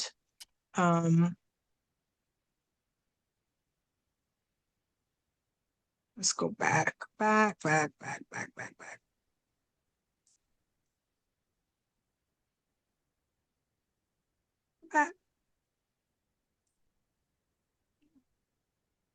Uh-oh.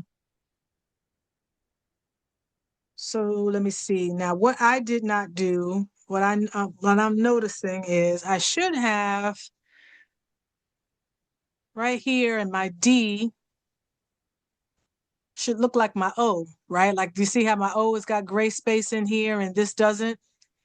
And I'm Mm-hmm. wondering if that's something that when I did when I created the offset, if there wasn't enough space in between the D to create that space, that might be what it is. I might not worry about it too much. Let me see what happens when I turn this. Mine is like that too. Yeah, I think it's a spacing issue, and I think it's gonna be okay. I'm just looking at it again.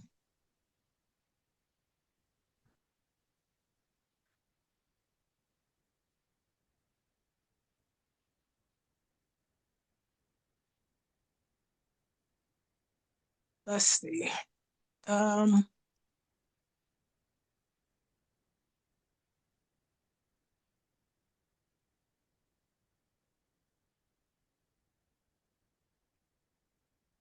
okay, so what I might do, I'm gonna take mine back for a minute,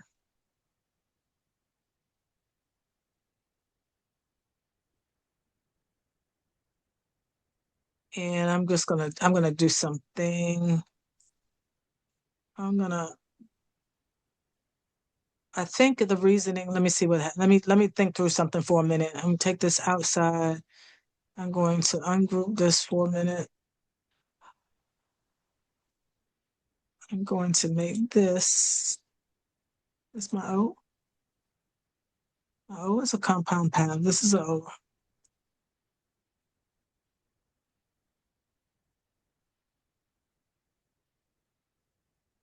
That's what it is. It's not enough. The spacing is too big in order to fit a space in between there. So that's why it didn't do it. Okay. Um, if I wanted to fix that, I could try to come in here under the D, right? Uh, If it bothered me too much, I could come in here under the D and I could release this compound path, right? So that I can manipulate this inside piece, right? Like maybe making this a little bit bigger, right? oh yeah, the inside of it. Right, making the inside piece a little bit bigger.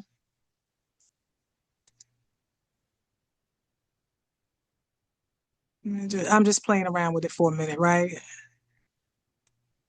If I came in there and I did this, and then I made this piece a compound path again. Uh-oh, move this out of the way.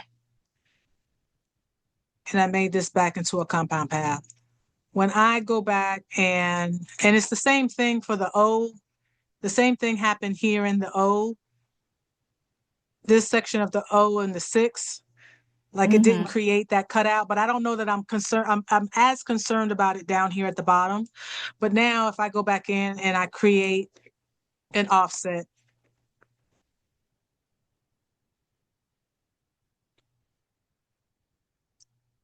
with that distance, which was 150. See, it does give, see how now there's enough space to fill that in Uh-huh. so that when we create that, when we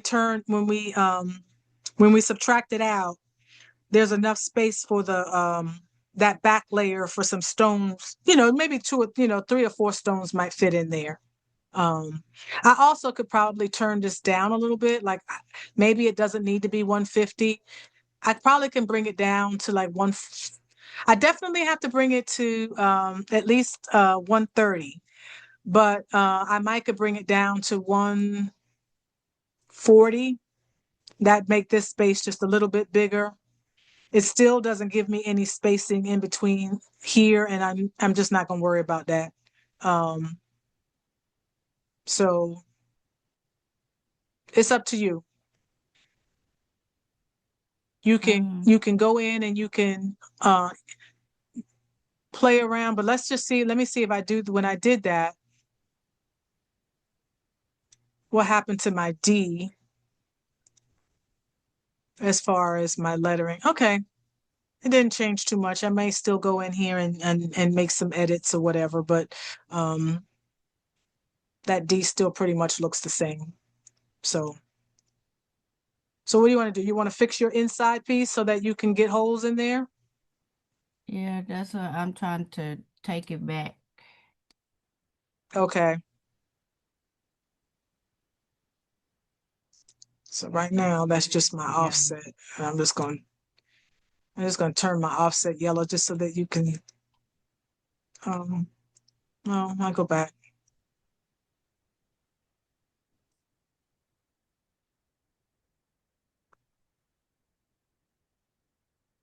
I'm just getting rid of mine and then we'll do it again.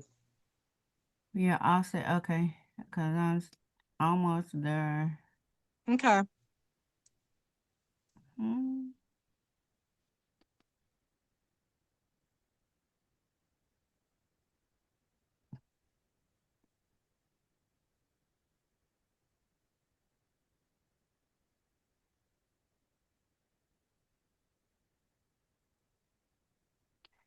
Like it's doing the same thing it did like that last time.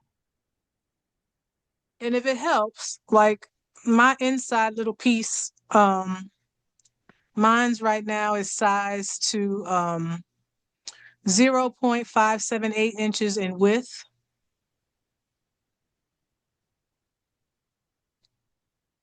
and 1.487 inches in height.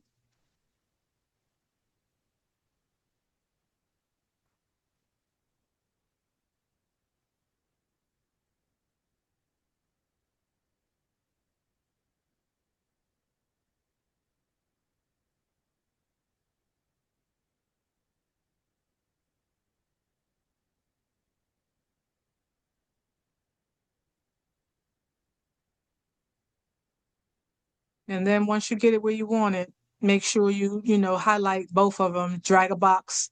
I just put my mouse up here in this little blank area, and then I click and drag so that I grab the D, and then I grab that inside part of the D, and then I'm going to right click and then make that back into a compound pad.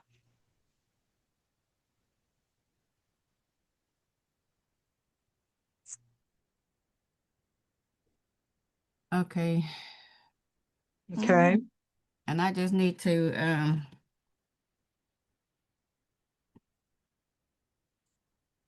hold on right quick, okay? Okay, sweetheart.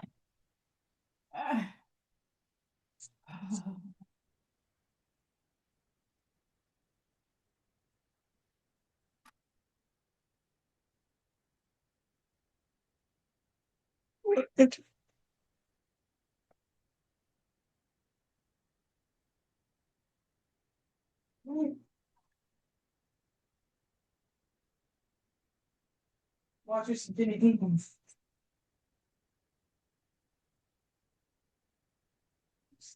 Say my mama don't love her. You know, you can love her.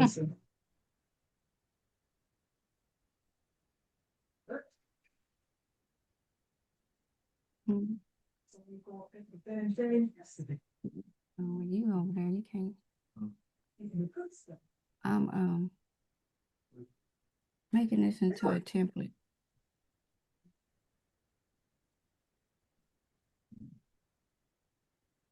You want ice cream today? You want ice cream today? I'll take one ice cream with you.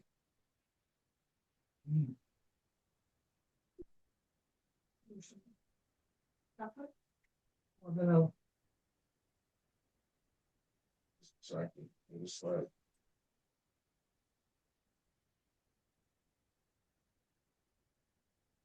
It's sort of like a cookie thing. It's kind of like chocolate.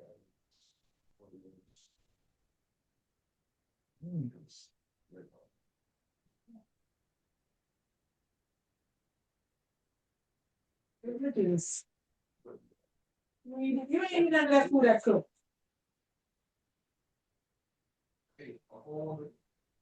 Well, you should be eating the food I cook, and then eat a little bit of that. And then get that the hot sauce. Huh?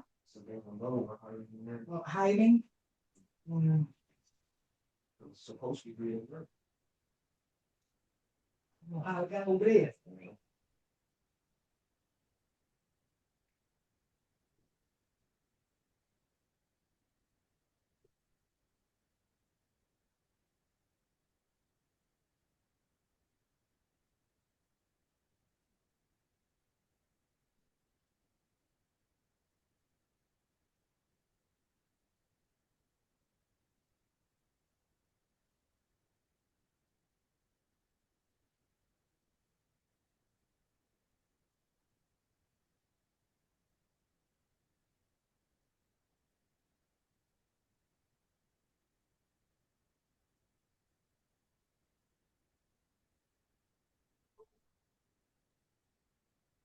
Sorry about that. I took that minute to went to the bathroom. You all Okay. right? So you got your D all put back together? Yeah.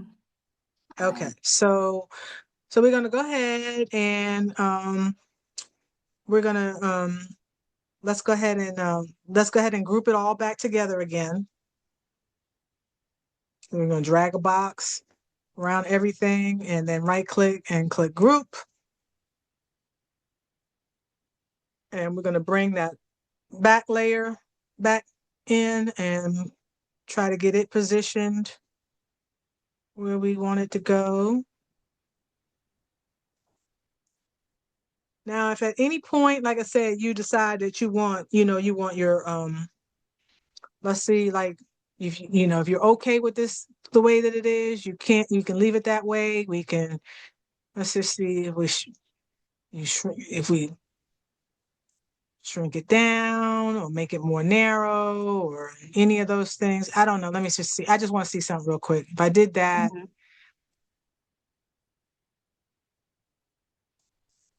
how much does it distort? Don't do it on your end. I'm just checking something on my end. Just seeing if it changes our stuff, you know. Hmm,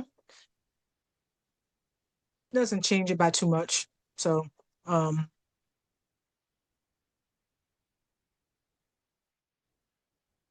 I'm just trying to figure out if I want more of the splat, the background stones, or, do I want the inside part to be more, that's what I'm just looking at right the moment. I'm gonna leave it the way it was, Right. just because that's where we are. But these are, as you keep practicing, you keep playing, you can do it again. You can make another one. You can play around with it, see what changes you make to it and how that affects what the design looks like. But right now, I put it back the way it was.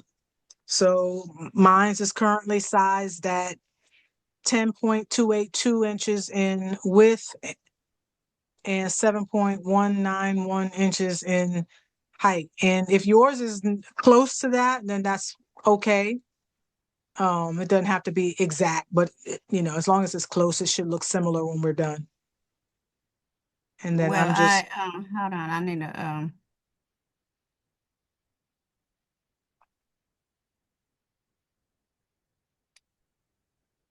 mm, it was 10.2. mine says 10.282 and then 7.191.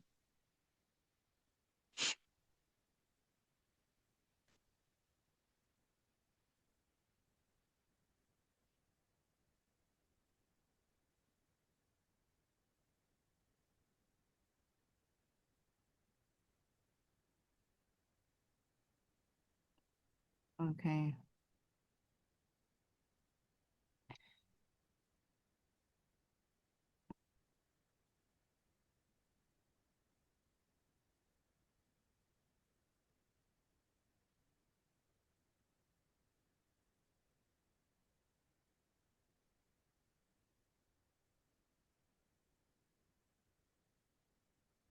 Okay.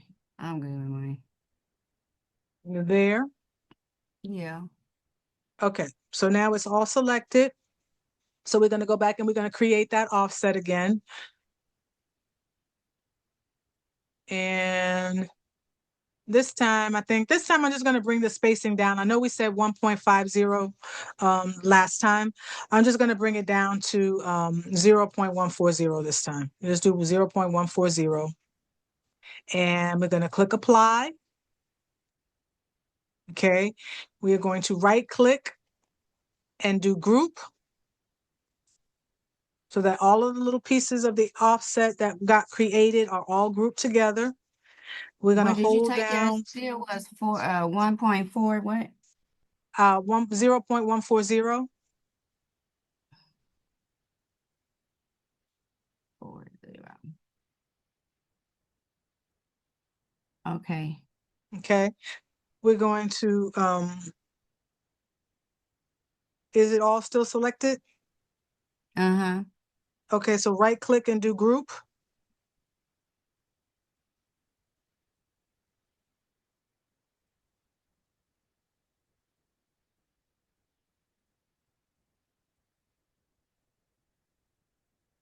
Just for the inner and the outer part? Well, I just want, because like I said, if you come off, because if you come off of it, then you don't capture everything. You might, so let's just go back to it. Let's just go through it and do it again. So let's just do an undo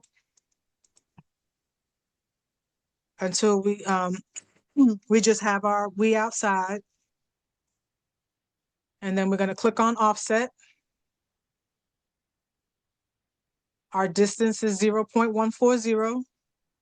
We're going to click apply. And then we're going to right click and click group.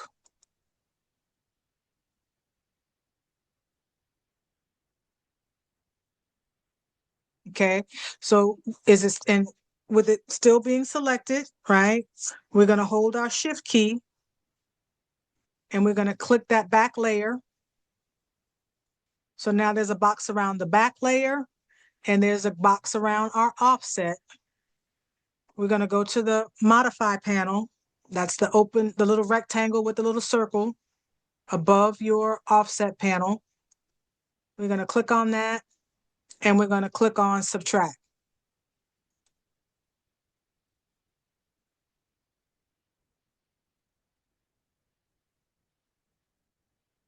You know, every time you we do the offset, I had to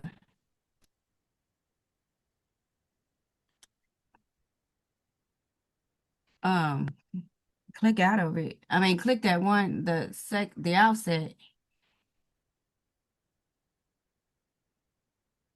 Hold on.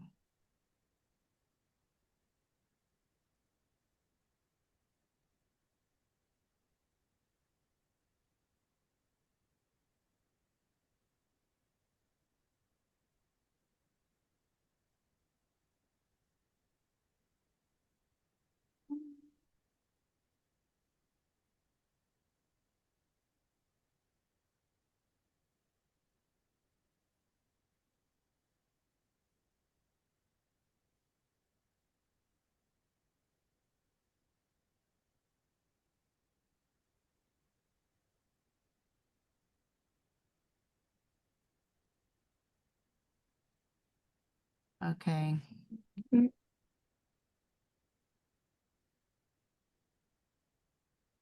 That's that And crazy so Mac computer you got. right. So I need to have the gray and then the offset selected, right? Selected. Yes. Okay.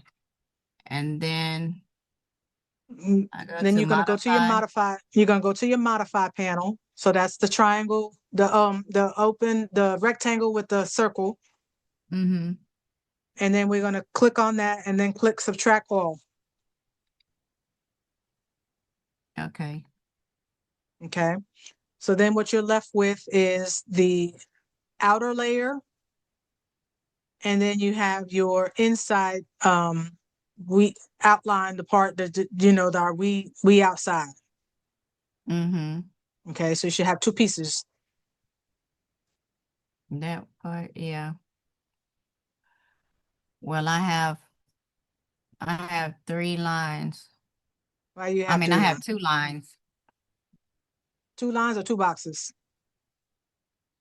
I have well, my outline is still around my way outside.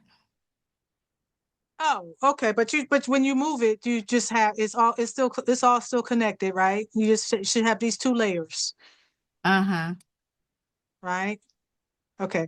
So now inside the our gray piece, you also have and I see what you're saying. You still have this piece. Yeah, I just deleted it. Yeah, we don't need that. We don't Okay. need that. So you're right. And then we also don't need, like, there's some of these little interior pieces right here that we probably don't need. But Uh-huh. for now, we'll just leave them. They're just these little pieces right here in the 5, the S. We'll leave them for now. And just see what. So I got Okay. my we outside. Make sure that that's the right one. Yes. Okay, that's the right one. We're gonna put it back into place. Mm-hmm. And let's go ahead and turn on our rhinestone effect. We're still on SS6 stones. We were using the radial fill, so let's go ahead and turn the radial fill back on.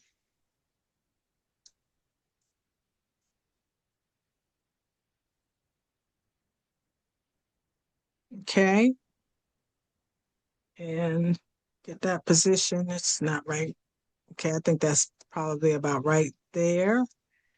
Oh, I see what I forgot to do. My S in my sense is not converted into a compound path right there.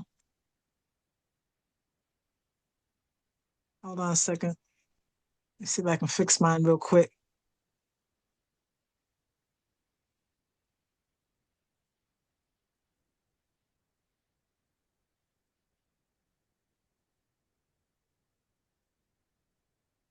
Okay.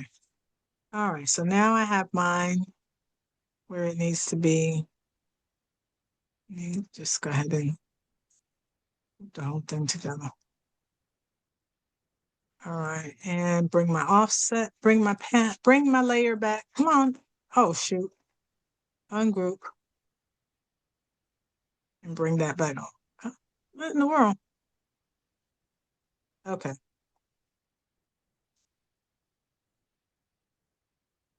This is the one thing about sometimes, because I can't always see everything. Right. I need a second monitor. Yeah, That's what I need. that would help. That would help, but I ain't got no way to put it. I'm the same way. Okay, so I got that back. So here's our offset. Here's our layer. Here's our back layer. There's our inside piece. And I'm gonna go ahead and so now I like sometimes what I like to do, like I said, I always say you guys, I'd like to turn I'm gonna turn the media, this part, this white part here, and I'm just gonna go ahead and turn it black because I like to see the contrast of how everything is turning out. So I'm gonna turn that black. So you go to your page setup icon up here at the very top on the right. The very first one is page setup panel. I'm gonna click on it. And then down there at the bottom where you see your color boxes under the transparency, I'm just going to click the box that's black. And that's going to turn this white layer black, this white part black. Mm-hmm. Okay. And then I'm going to turn this gray layer. Well, actually, I could have. Well, I'm gonna turn the gray layer. I'm gonna turn this gray layer. I'm gonna open up the paint palette, and I'm just gonna turn it right now. Just gonna turn it right now to a darker gray color. It just gives me a little bit of contrast against the black. And you can choose whatever color gray you want. I'm just choosing Yeah, a gray mine look color. like Christmas right now. It look like what? Christmas. Oh, and then we're gonna click on the we outside 1865 since 1865, and we're just gonna give it a color. And for now, I'm just gonna make it red. Yeah. Okay. And and we can go ahead and look at what our back layer looks like in rhinestone. So let's turn on the rhinestone. Let's click on it, turn on the rhinestone panel, and click the radial fill, and let's see what it looks like.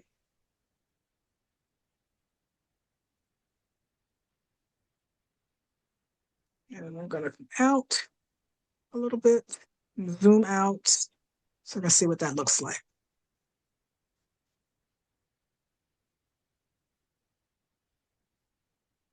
All right, now this is what it looks like, all radial filled.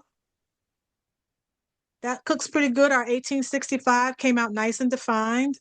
You actually can almost see the word since looks a little bit better now, right? Like it almost it's almost readable or readable, Yeah. whichever way you want to say it. I'm gonna just look at this. I'm gonna just select the whole thing, and I'm gonna just see what it looks like if I turn it into the radial fill. I don't like that because that looks like something out of a horror story, if you ask me. It actually looks like Mm-hmm. something out of back in the day. Remember the old Batman movie, right? The old Batman, pow, zam, right? I don't like that. I'm just not a big fan of the linear fill. Um, so I'm gonna go back and turn it back into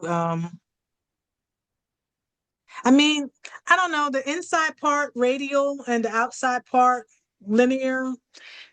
Maybe, maybe it would look better if I turned off the line panel, the red outline. So, in order to turn off the outline of the around the circles, you come up here to your line style panel. It's the one underneath your paint palette, and you click on the second one, which is the line color.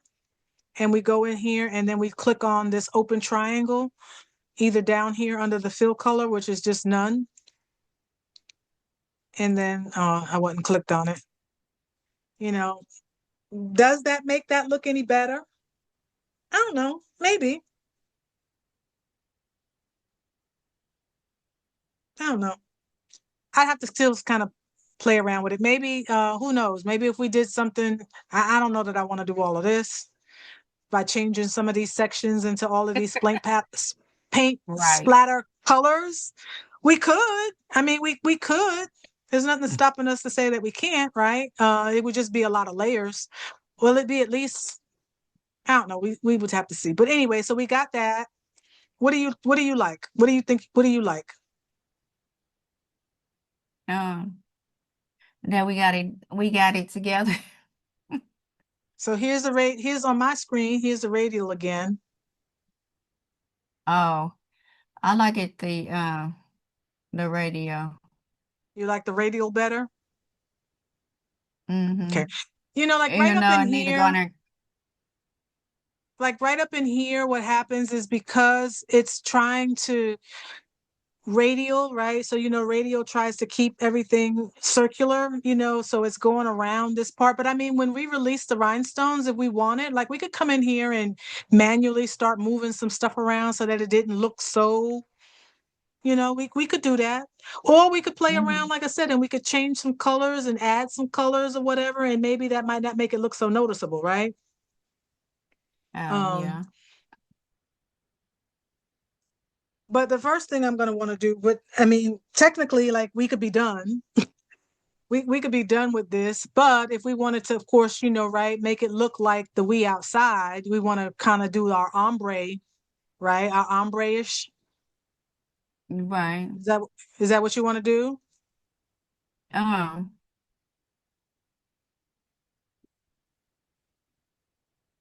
I mean we can, but that's a lot of ombre. Well, if we could do it, if we did it, we don't have to make it look exactly like this. Like we could make it look more like the we, right? And just do three layers of ombre, Uh-huh. right? I mean it you're right. It'd be a lot of flock. But let's just see what happens. Like okay, so I'm gonna work now that we've got all of that done, right? We're not releasing the rhinestones yet for the this back layer. We're just gonna put that off to the side. And we're just gonna work with the 1865. Okay. Okay. So, we could I'm gonna come in here and first before I do that, I'm gonna go ahead and turn this panel back. I'm gonna turn the page back white and turn the page back white for a minute. So I was at the page setup icon and I just went back down to the color and turned the background white because Uh-huh. I need to fix this S a little bit. I need to do a little something with this S, and I need to try to see if I can do a little bit of something with this D and maybe the E, um, and such. So I'm gonna go ahead and come in here and it's gonna ungroup this. And once we ungroup it, we're gonna have everything with an individual box around it so that we can work with each of the letters individually. I'm gonna zoom in a little bit. Okay. Okay, do And I I'm need gonna to just do my release compound pass? Cause my grade, the group and ungroup is already grayed out. then yes. Okay. But then when you release the compound path, what's going to happen is you're going to have to recreate the compound path again for the O and the D. Um, Okay, let But me when go you back. so when you went to ungroup, when you went to release, the ungroup option wasn't there for you. Right, it was grayed J- out. Group and okay, so ungroup just is to release grayed the out. compound path was the okay. It's okay. I mean, like I said, it just means you have to just do a few extra steps is all. Practice is, I mean, this is how you learn, right? Like this is, and then you know exactly what happens when you don't see what you're looking for. You know exactly why you don't see it. Right. So I always think it's a good thing. It's a good thing. It's tedious, but it helps me to understand the software and what happened and what I didn't, what I might not have done, and all of that. So this is just this is your time. Okay. Um,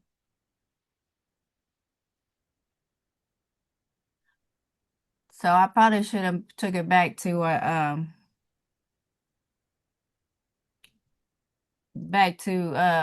what you call that? No field in? The no fit with the open triangle, No, no rhinestone effect on there. right? The no right well, it's hard for me to say because I can't see your screen. Let me see your screen so I know where you are. Let me stop sharing mine.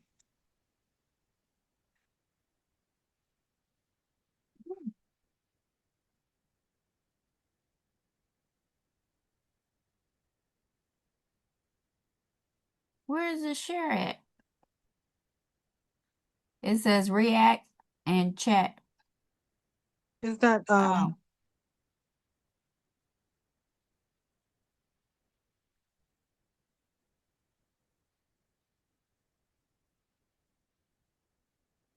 okay, I'm not on there. Yeah, I got just react and chat. what happened? It's part of the Apple. Okay, hold on a second. Oh, I see share right here. You found it? Mm-hmm. Okay.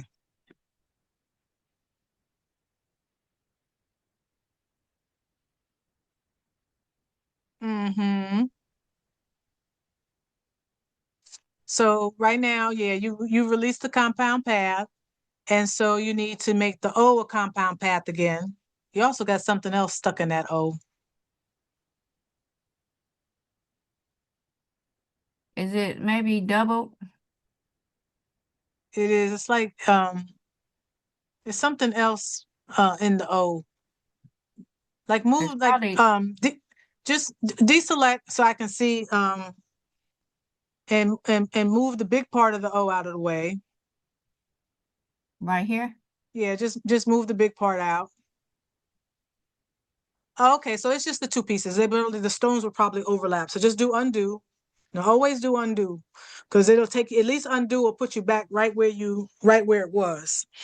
Um, Go do undo right here. yeah, so go back and do undo. And okay, so now go ahead and drag a box so that you select both the inner O and the outer O. And then right click and do make compound path. Make compound path. Hmm. Now we want to the D, the same thing with the D.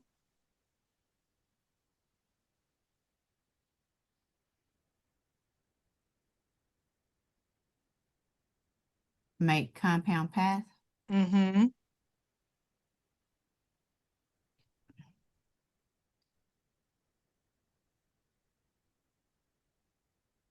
Okay. Now let me see what happened with your D. What happened with your D there? Okay, go back. Okay, go back, do undo. Right here. Undo. Mm-hmm. Now turn off the rhinestone effect for me for a minute.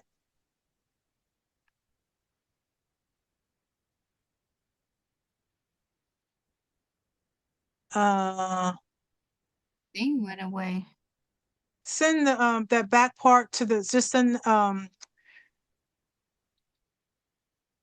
do your highlight yeah that okay yeah well highlight both pieces again You know, because and we then took that, huh? We took that, oh that's why okay because your shape is kind of funky. Your shape didn't come out like my shape. Um, probably you need to stretch it down a little bit more and then yeah, and then widen it out a little bit, make it a little bit wider. Well, not wide, and then maybe uh-oh, and then maybe rotate it a little bit. No, now you're getting a little bit too wide. Stretch it, make it taller. Yeah, like that, and then right. But now take it, yeah, and rotate it a little bit so that it's there we go. A little bit more. a little bit more. Okay. So now I think, yeah. So now it looks better. So now you can probably combine the two together, draw the box around them and make it a compound path. Mm.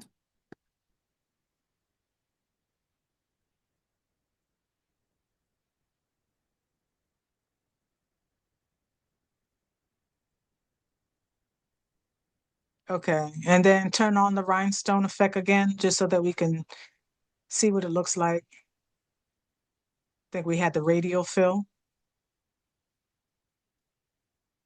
Okay, probably have to make some adjustments because now we don't have enough space for yeah, that might work. Uh-oh.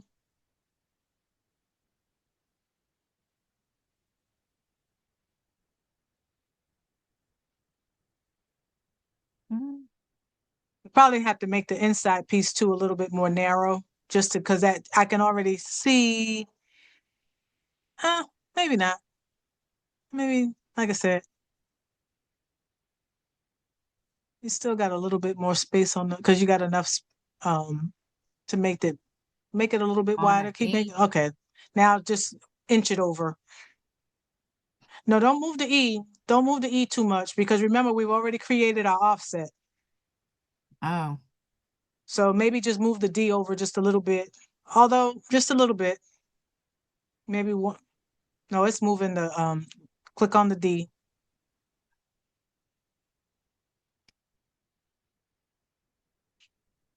Bring it down some. And no, don't bring it down. Just move it over. Uh-uh. Rem-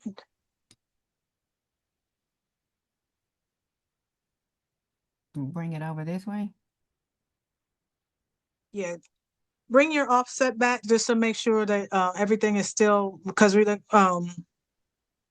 want to make sure that that piece still fits where it's supposed to. Because remember, we already created our offset before, and so we don't have a whole lot of wiggle room. Use your arrow key. Um, I would say leave your E where it was and use your arrow keys to move the offset, inch it up to see Move if you the can get it to offset. yeah, that piece, but use your arrow keys on your keyboard to Mm-hmm. and move it and inch it up. You get smaller increments and it makes it easier to kind of get it in place, right? And then maybe it needs to and then maybe your I know what it is. It's the D. It's because we moved the D. It's because we played around with the D. So the D doesn't Mm-hmm. fit in that space anymore. And then I Right. think you moved the E a little bit.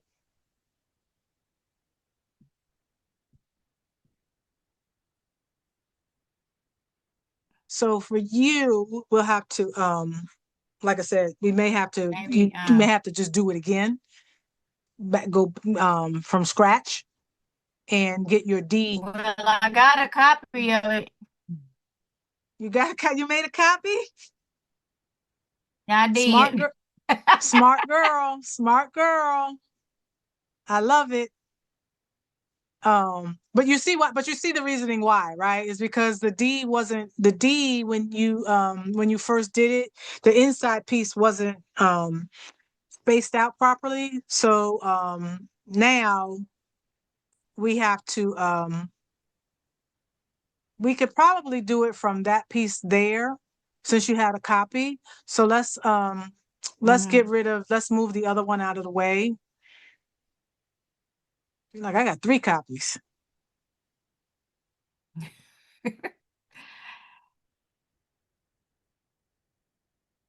Yeah.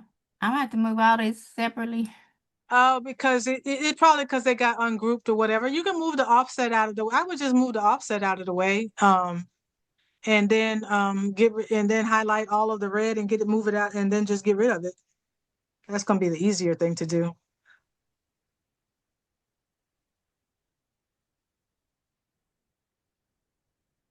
Mm.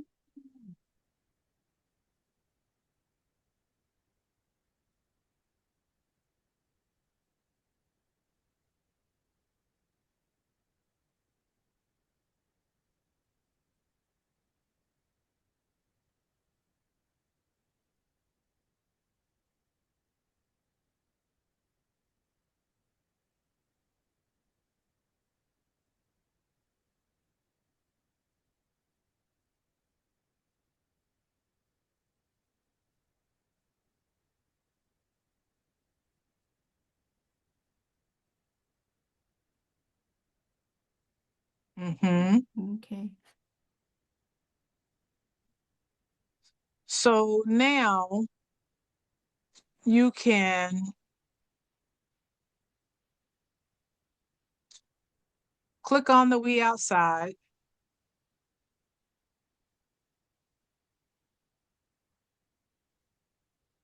and right click.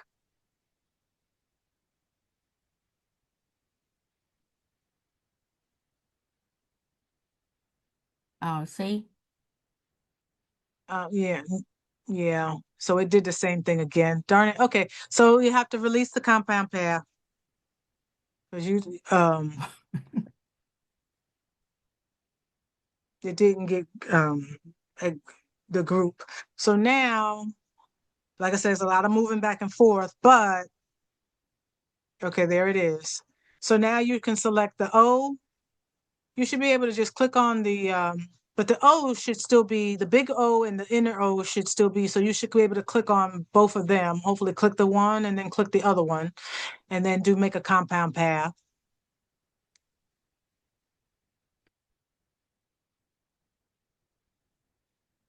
Now with the D, I just want you to turn the rhinestone effect off for both those pieces. And the one part, And remember that. one piece is and the other piece is behind it. There it is. Just turn that. There you go. So now you can make your changes within, as long as you stay within the confines of the D, um, it won't change that shape. It won't change the shape of the D.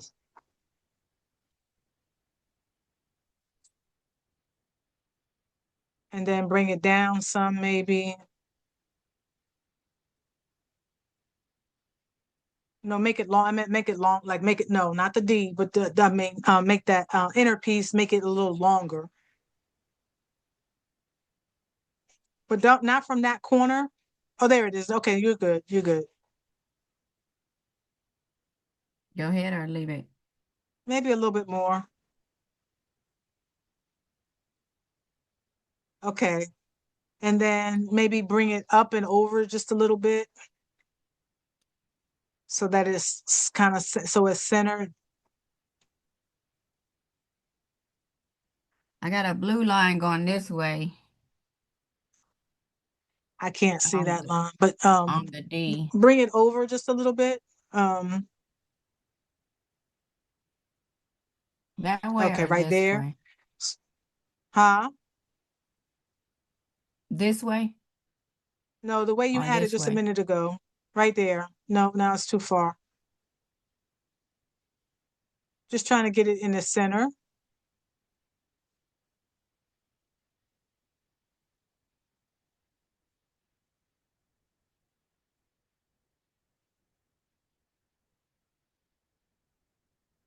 Okay, do hold it. Okay, so now you got that selected. Now holding your shift key, just go ahead and select the red part of the D. So that so now you have a box around, so you'll have a box around both. Mm-hmm. And then go over to your transform panel. That's the one with the underneath the trace panel, the one that has the horizontal line with the 3 vertical lines up and down. Yeah, I gotta find it. See it underneath trace, it says transform. Oh, right here. Oh no, you said underneath trace. I'm sorry. Right here.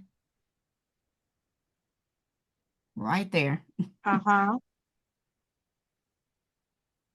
And then click it. Uh-huh. And then go ahead and and then under the horizontal, click the middle one, and that'll go ahead and center both of those pieces. That'll center that piece. So go under where it says horizontal, then click the middle one. Yeah, I think that's right. Yeah, that's it. And then well, click the vertical too. Click the vertical center. We're gonna center it horizontally and vertically. Okay, there we go. So now you can right click and do make compound path.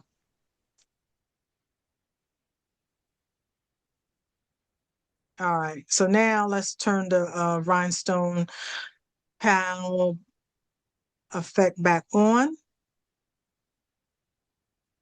and see what it looks like. Okay. It's still kind of off a little bit. It's probably a little bit too wide. Because like I said, we're going to be, or we just have to, either we're going to mess around with it, or we can just manually, when you release the stones, you can Add add some. the row, because you have enough space in there if you wanted to I think you have enough space in there if you wanted to just manually add stones, you could do that. But the other Yeah. place where you have your compound path is not is in the 8 and the 6 and the S.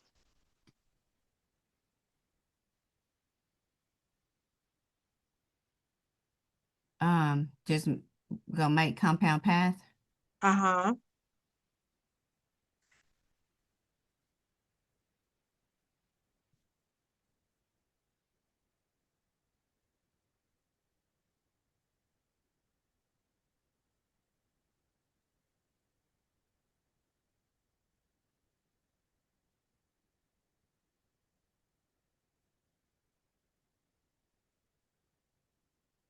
Oh, and the E too. The E and the S also look like they need to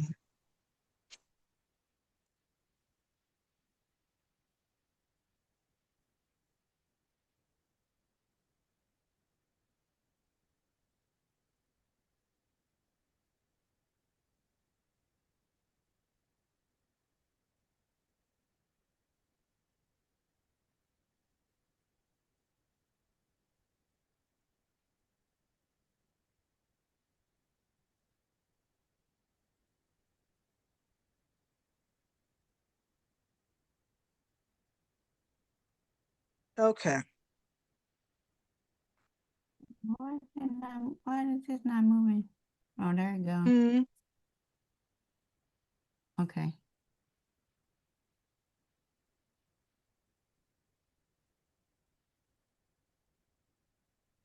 So we got that fixed. Like I said, I'm gonna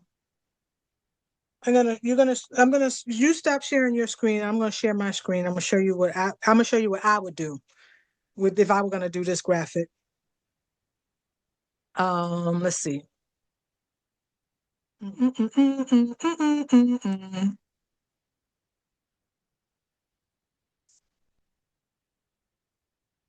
Okay, so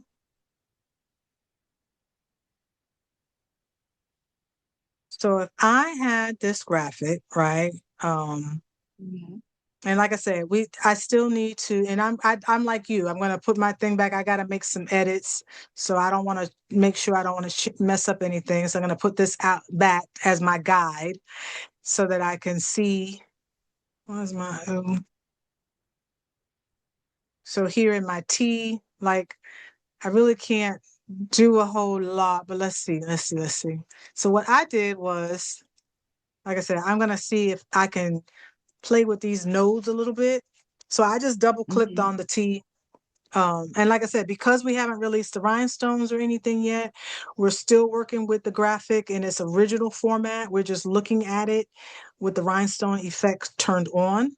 But this is still the graphic as it was when we create.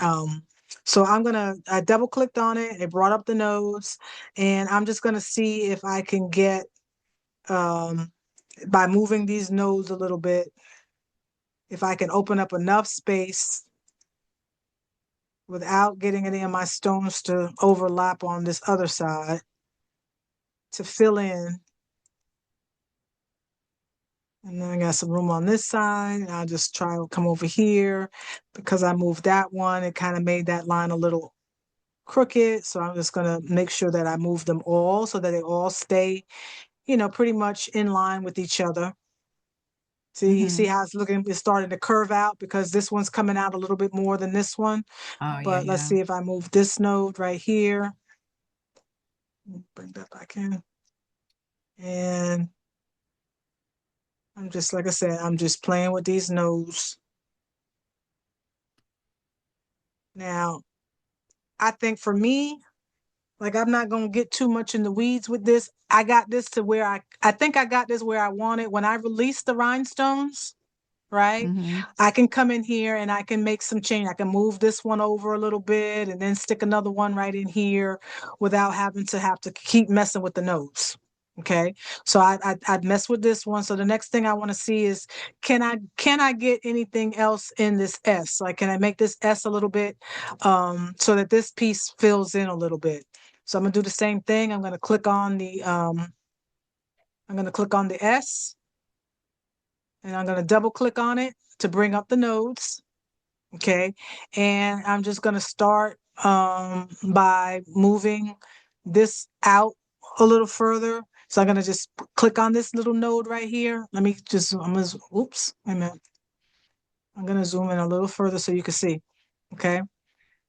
So I've clicked on this node right here and I'm just going to and I'm just using my arrow keys, right? And I'm using my arrow keys and I'm pushing out to the right. Okay. So I'm just pushing this line out to the right. You see what's happening as I move it and I click on the Mhm. nose and I just move it. It's just shifting. So I'm going to see if I can get this to shift out. Look at that. Okay. So Hmm. maybe now if I come over here on this other side and shift to the left, I can open up enough space and look what happened. Dang it. Okay. So now I'm done with this. I'm not gonna mess with this one no more. When I come in here and I release these rhinestones, I might, I'll stick a stone right in here. I mean, we can see.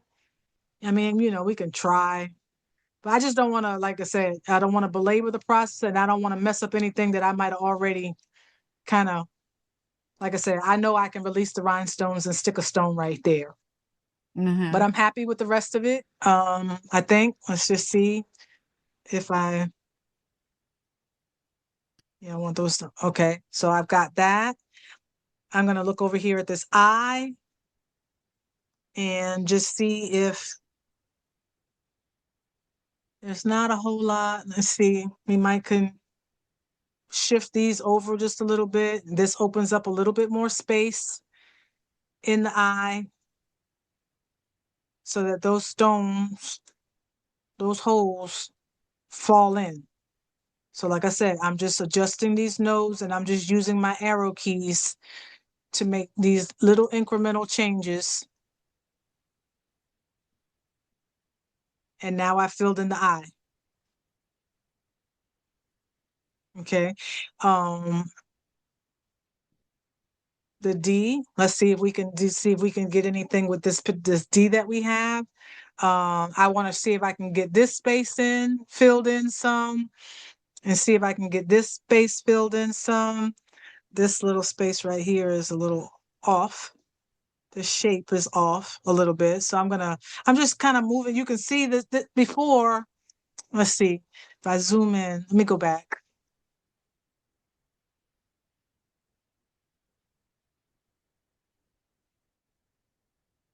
Uh-oh. Let's go in. Uh-oh. Okay, so here's that D, right? So I'm gonna double click on the D. You see how right here in the nodes, down here at the Mm-hmm. bottom, you see how this is a little crooked, Uh-huh. right? So I clicked on this node. And all I'm going to try to do is I'm just going to try to straighten it out a little bit. So I'm going to use my arrow keys and I'm just going to bring it down. And you see what happens as I start bringing it down. See, it's shifting and it's changing a few things, right? But it's Mm-hmm. also adding some stones in the spaces that I wanted to add. Now, you see this one is getting a little bit close to this bottom gray one right here. So I don't want to make too many more. I don't want to get too close. Right. Okay. I'm going to zoom out so you can see what's happening.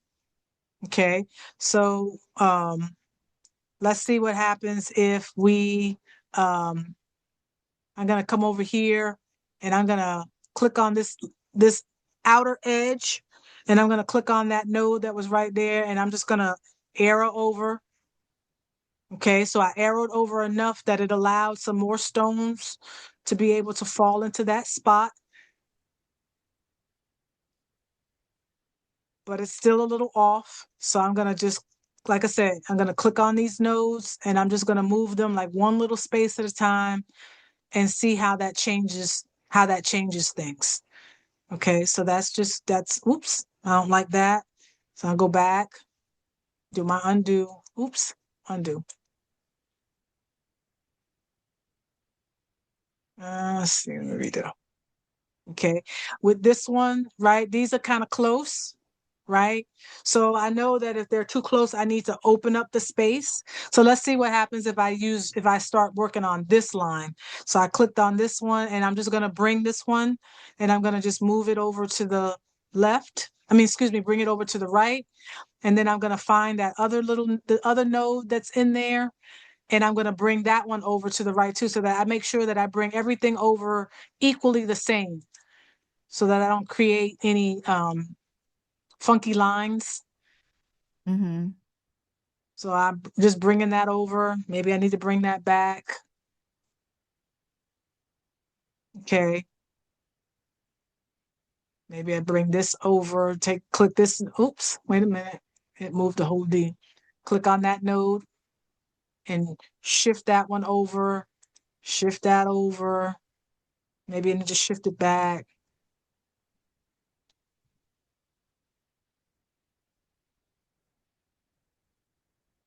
Okay.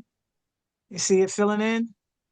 Mm-hmm. This one, I want to make less space in between here and here, right? So Mm-hmm. in order to do that, I probably need to raise this arc up a little bit, Mm-hmm. right? So as I raise this up, you see what's happening? I'm just using my arrow key and I'm just shifting, pressing up. And that's decreasing the amount of space that was in there. So I like that. That looks a lot better. And here, like I said, I can either keep messing with these nodes. Okay, I Mm-hmm. moved that one in just one spot. That filled in that space. I pushed that in and that changed that. So I might just need to leave this alone. I think, okay, so now I'm happy, right? I'm good with this. I can come in here and I will make some manual editing. I might come in here a little bit more. I'm going to move this node down a little bit and maybe push this down a little bit like that. Okay. And then I'm going to come in and I'll make the rest of the adjustments when I release the rhinestones. Okay. But that's filled in that D a little bit more. Okay. We can do the same thing over here with the E. Let's just see if there's anything we can do with this. Can we get this space to fill in some? So let's start with I'm going to start with this node right here, and I'm just going to arrow over to the left, and I'm going to open up that space, and then I'm going to find that next node. And since I pushed it out to the left, I'm going to push that one out to the left.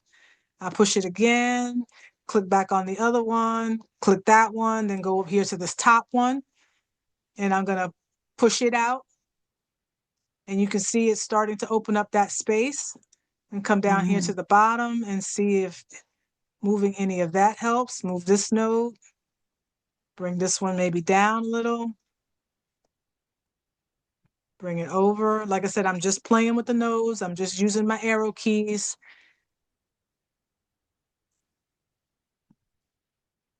Okay, so that filled that in. So let's see if I work on this side. Now it's either going to be wider. Do I want to make it wider, or do I want to make Mm-hmm. it more narrow? And I think I want to see if I can make that space a little bit more narrow. So I'm going to try clicking on this little node right here in this corner of this E, and I'm just going to bring it over like this. But you see what happens when I bring this one over? I got to bring this one over, but that's not giving me enough space to fill in those stones, right? So that Mm-hmm. tells me I need to go back in the opposite direction. So I'm going to go back. I'm going to arrow over, come down, arrow over some more. Okay, now I've got that space filled in. Okay, I Okay. got that space filled in. Let's see what happens if I bring up these nodes a little bit. Maybe bring them up. Sometimes, like I said, you can delete nodes, but you want to be careful if you delete something and if it changes the shape of it, then you want to go back and you want to do your undo, because we don't want to change the shape of the letter, or not Mm-hmm. too much anyway. So again, I'm just playing with these nodes and seeing what happens as I make some edits. Just shrinking some stuff, bringing some nodes in. Okay, so that's not bad. Let me bring this up. Let's see. Let's see. Uh, I'm back down here at the bottom. I'm gonna bring this up. Bring that up. Is that helping or hurting? I don't know. Let me see. I think it's okay. All right, so now that's filled in some more. That's a little bit better. I probably will release the rhinestones, and I see that I have space that I can just manually put stones in there. So I'll probably just manually put some stones in there. Okay. And Mm-hmm. then we'll come over here to the exclamation point, and same thing. We'll just see if um let's just see. I'm gonna arrow out, yeah, making this a little bit wider on the gives us some space for some stones to slip in there. So I'm gonna do the same thing on the other side, making sure, like I said, whatever nodes I change, I make sure I try to change the ones either above or below it, so that everything stays in proportion as it was. Uh-huh. This one I'm probably gonna try to bring down a little, and this one we may bring over and down. You know, this one is because it's more narrow. It gets more narrow to the bottom than it is at the top. It's never going to fill in all the way, but we might be able Uh-huh. to manually put two more stones in here when we release the rhinestones, right? And that'll fill up that space just a little bit more. I mean, you can try if you want. Like I said, we can just bring it back the other way, but I also want to be mindful of the offset that, I don't want to change we already got our offset done. So we want to make sure we're not messing up that Right. by changing this shape too much. Let me zoom out. Okay. And I probably would come in here and I'm gonna bring, matter of fact, I think what I'm gonna do, I brought this in a little bit too much. I'm gonna bring this back out so that this line kind of gets a little bit closer to this right here, right? Mhm. So I'm just gonna bring these back out a little. So what I did here at the middle, I'm gonna come up here and do at the top. And I'm just lining this back up like that. And then I will come in here and when I release the rhinestones, I probably will try to add 2 stones right in there. And that's gonna be my edits for that. Um, this corner got a little bit too close. Okay, so I just took that node in a little bit. Okay. And like I said, we already did the T. I'm not gonna now let's just look at this a minute. I could raise this T up a little. So I can see what happens if I raise this T up a little bit. Like if I raise this T up and I just and raise all of the pieces up with it, and then raise the one over here on this side, right? Because when we release the rhinestones, I can get rid of these little ones over here in this that's in this scatter piece, right? Like I can get rid of this and I can get rid of that. I don't have to have that there. I can move that out of the way because that gives me some more room for this T to spread out a Mhm. little bit. Just bringing that out a little bit. Up, right. And just, mm. Uh-oh, let me see.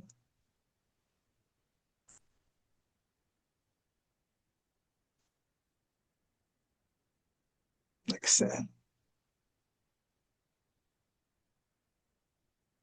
Mm, okay. I could do something like that, right? So I made those edits to this T. I'll probably come in here when I release the rhinestones. I'll get rid of these 2 gray circles right here. I might see if they Mhm. fit over in there or and then shift that one out of the way. And then let's see. All right, what other changes do we need to make with the nodes? We can try doing it this way. I was gonna do it when I released the rhinestones, but let's just see what happens. So down here in scents, right? I think if we make these a little bit more narrow, they might make the letters look a little bit easier to read, right? Mhm. Because the stones will be a little bit more closer together. So I start with the scents. Um, now all of this is kind of grouped together. So let's just see if I just start making these come a little bit more inward so that this is not so much space, Mhm. but still enough space that the stones are not touching. You know what I mean? Um, so we got that. And then I'll come over here on this side and make this N. Let me make this a little bigger so I can see it. Because I got to see what we got in here. Like sometimes you might have to click and add a node, right? You might have to click and add one. Mhm. But let's just see. Like I said, if it gets to where I make it and it changes things too much, then I might just bring it back. But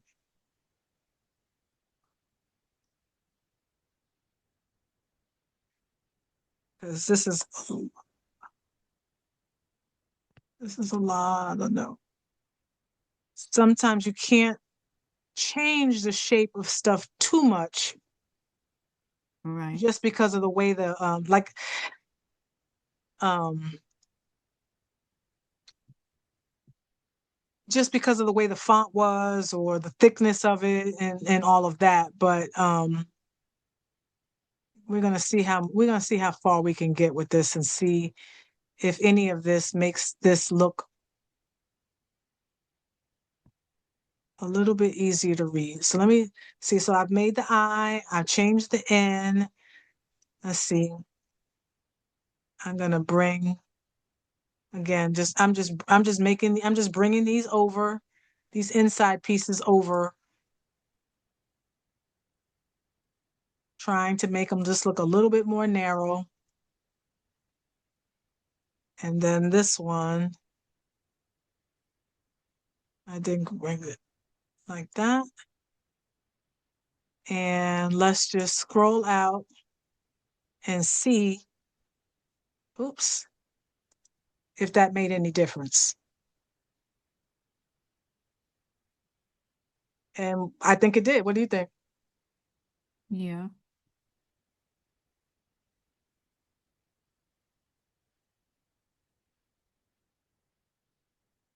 You know, right in here is I think there's like maybe maybe this doesn't, maybe this can just be, maybe this needs to come out just a little bit.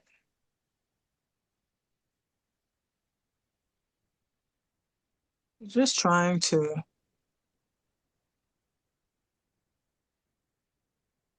and maybe too, the reason it looks like it's kind of hard to see it too. Let's go ahead and turn our page back black a minute, right? Mm-hmm. Yeah. See, the contrast helps to make, when you can see contrast, right? It helps to kind of see what you got going on. And I can already tell that that looks better, since looks much clearer here than it did before. And Right. probably if we change the stones to a different color, you might even be able to see it even better, Yeah. right? Mm-hmm. So playing around with the nodes, like I said, can help you. Oops. But like I said, it's something that you don't necessarily want to do too much node editing, because you mess around with it too much, you can change the shape and the whole nine, you know, and then you have a bigger mess on your hand. See, like I just messed with that, and I probably should have left it alone,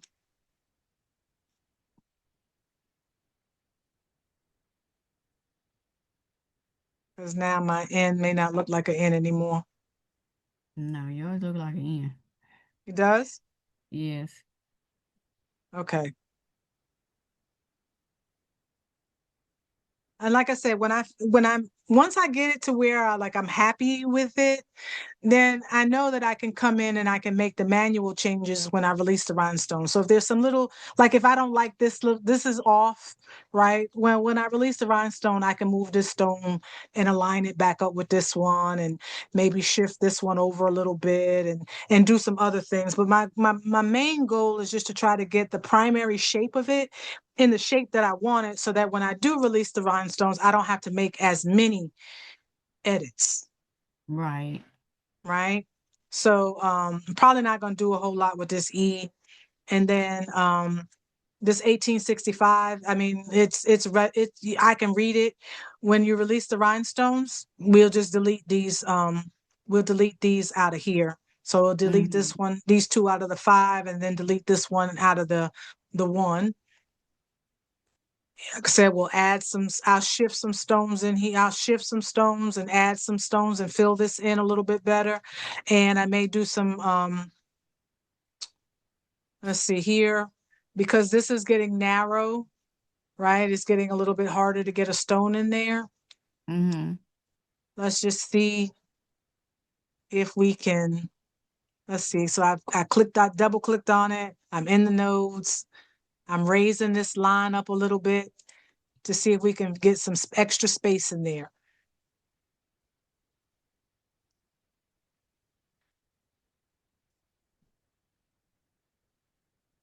Okay. So I added some height. That allowed me to get some stones in there. When I release these rhinestones, I will shift some of these over in here, try to line this up a little bit better. Um, but I'm not going to, let's see, no, I brought that in a little bit. And that might be all the edits that I make there. I clicked on this, I added a node. Now it's opened up some space right in here. Mm-hmm. But I think I will put two rhinestones. I'll put two stones in there. I'll come in here. I'll straighten out this line. Let's see what happens if I bring this up a little bit. All right, if I bring that up a little bit and over, okay, that's better. I'll align these when I release the rhinestones. So the only other thing left was here was the W, and I mean I, I'm not gonna you're not gonna I'm not gonna try to I don't think we can get this to let's see. Well, we might let me see. I don't want to so oops, I moved that too much. I'm just moving this a little in to see if we can close up that space just a little bit. Okay. And then I just shifted this bottom one over just a little bit. If I bring this up, right, so that then this is filling this in, but this is also, let's see what it's doing.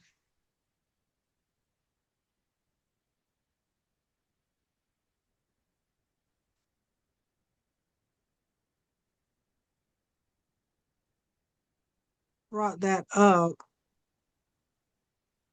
It means I need to bring this one up because I've changed that shape of that W a little bit.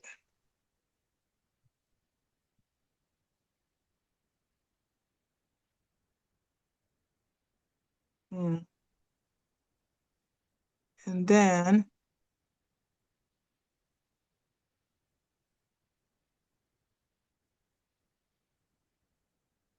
nope.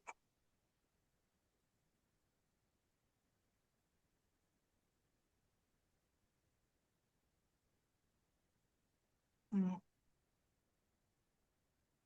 So now I'm just trying to see, can I narrow this space in a little bit? Um, and I may have, like I said, I may have messed it up when I started playing around with it. That's better.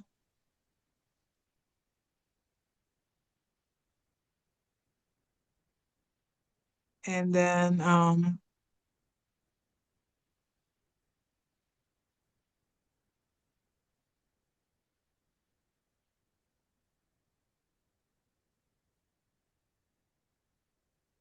again, now I'm just trying to see if I make any changes here, does that help to fill that space in? And maybe I need to bring this down a little. Oh, look at that. Okay, so I brought that down a little. That's filling in that space. Oh, me too. Oops. All right, let's zoom out.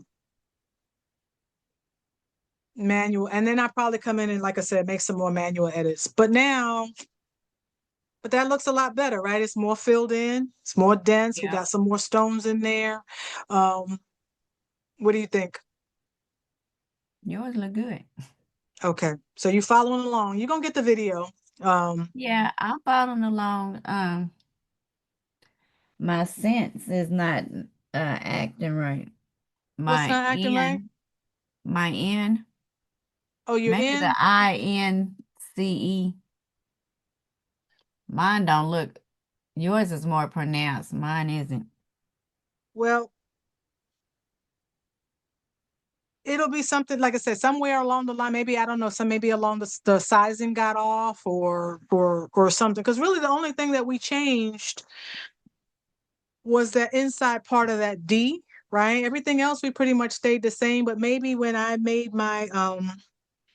scaled in my letters, like maybe you didn't scale yours in or widen yours out as far as I did or whatever. But you go back and Hmm. you'll practice. You'll use it as practice. Right. Um, and I'll send this And one to, and I'll I've send been this one to you also, too. The other one you put in the group, that other Juneteenth one, I watched it all the way through. 'Cause if I don't have my computer with me or something, I'll watch, what you're doing, but I need to be Right. doing it while I'm watching. Okay. And this one is pretty much the same concept, right? As we did the same thing with this graphic. We figured out what parts of it we didn't want. We kept the lettering, and then we worked with the pieces that we had left. So that Black History design that I did is almost very much similar. The steps are the same. It's Mm-hmm. just a different design. Right. The only thing I didn't show in that particular video was about messing around with the notes because Okay. I didn't want to take people too far, like Right. didn't want to make it too confusing. So, but I figured I would show you since we're on this one-on-one so that, you understand, like I said, that you can make some changes to the letters themselves or the graphic through the nodes that might help you with your editing.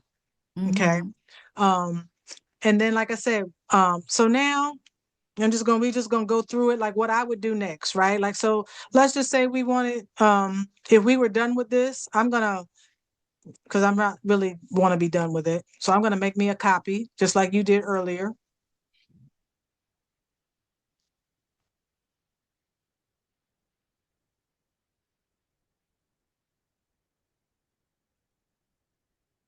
Right. Oh, now. Oh, it did make me a copy. I just got to paste it someplace else. Okay, let me open up a new window and paste that. All right. Okay, so what I would do, like say we talked about making this so here in the design, right? Here's our graphic, right? This was yellow, so let's go ahead and turn it yellow.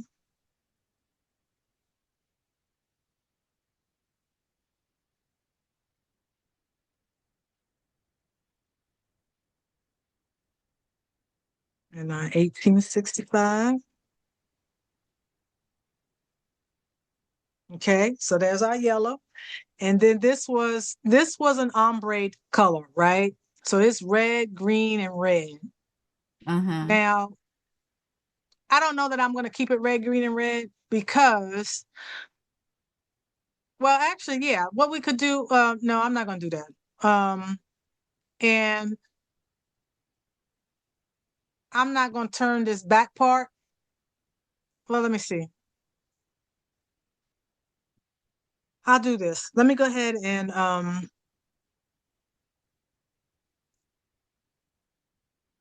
going to go ahead and get all my yellow and I'm just going to group it together.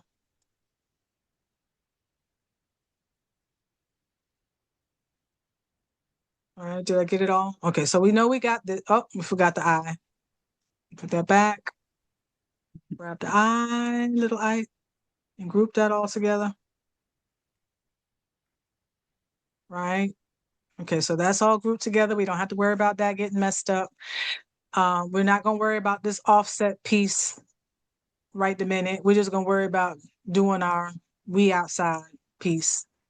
So this one would be, right, we would come in here and, oh, let me just look at my O right here. I'm gonna see if I can fill this O in just a little bit more before I release these rhinestones. And I'm gonna work with the, and see if I change any of these inner, make this a little bit,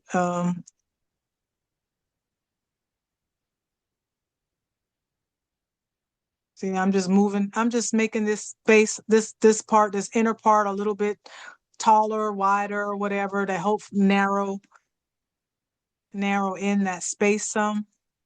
Kind of, Mm-hmm. it's kind of changed the shape of it a little bit.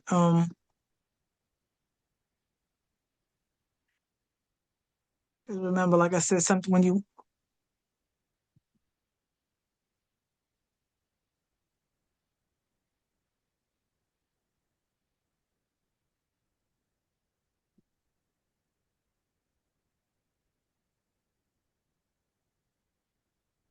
okay. Uh,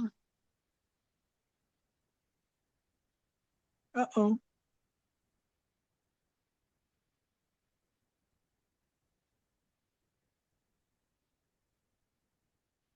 Okay. So I'm gonna leave it like that. I'm gonna leave it like this, and then I'm gonna come in here and I'm gonna release the rhinestones. Okay. So I just drag the box around everything, and we've got 1908 rhinestones in the wee outside part. So this design got a lot of rhinestones in it, but okay, so now we've got all of them released, right? And I'm just gonna make it really easy. We got three distinct layers of ombre, right? We got a red. I mean, this has a red, an orange, a yellow, and a green, but we're not gonna do all of that, right? Hmm. We're just gonna make it red, yellow, and green. Or orange. What you want to make it? Red, yellow, green, or orange and green? Red, orange, yellow, green. Yeah, that's fine. Orange, yellow, green. Orange, yellow, green. Okay, so we released our rhinestones, right? So we're just gonna come and we're going to we can do one of two things. We can um try and you can use your lasso tool, right? So here's Mm-hmm. the lasso tool. It's underneath your arrow key, right? So you click on lasso, and then when you click on the lasso, it turns your pointer into these little crosshairs. You see the Mm-hmm. crosshair? We can just click and then just drag a circle around what it is that we're trying to select. And when we do that, then it selects those what was enclosed inside of the lasso. Okay. And I come in here and I just leave those red. Well, actually, the first layer was red. So we're going to leave it red. So we'll do it again. We'll click the lasso. And I'm not going to be concerned about like what colors of which stones get selected, right? Because I mean, it's an ombre. So Mm-hmm. I just take my lasso and then I'm going to come in here and I'm going to turn this yellow, right? And then the bottom part, I'm going to do it again. You just grab the lasso and try to collect just the ones that we want, and then come in here and just turn those green. All right, so now there's our ombre.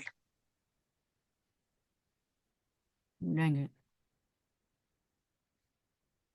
All right, we'll do it again.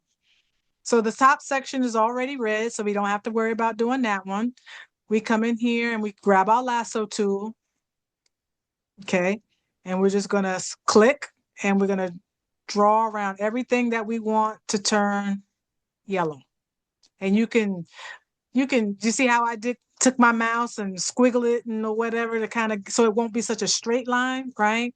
You can do Uh-huh. that, and we go ahead and turn that one yellow, and then we do the same thing, and we're gonna just grab and get the parts of it that we want. I missed some right there, but that's okay.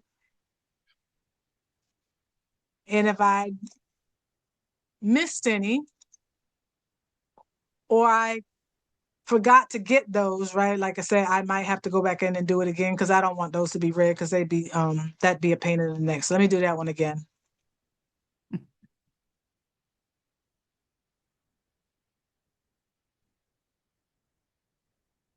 Let's take my lasso.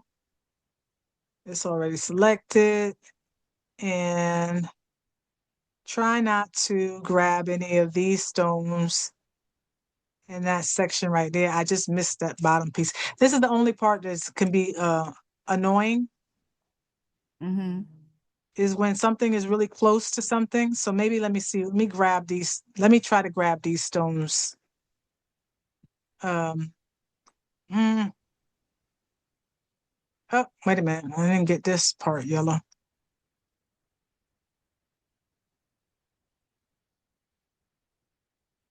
This didn't get yellow. Okay. So let's try to grab the lasso tool again. And I'm just gonna try. To not touch any of those stones right there, just dragging the mouse and then making sure. And if I grab any of the yellow, like it's okay, right? Because,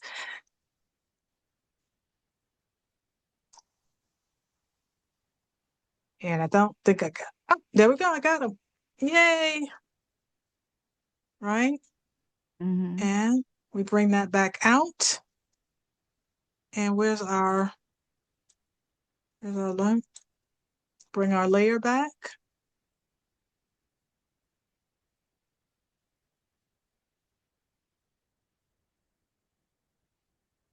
And let's see what's my black.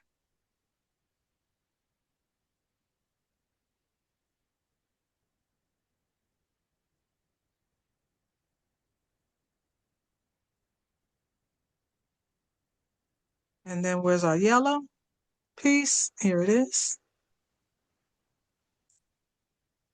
And put this back on a black shirt.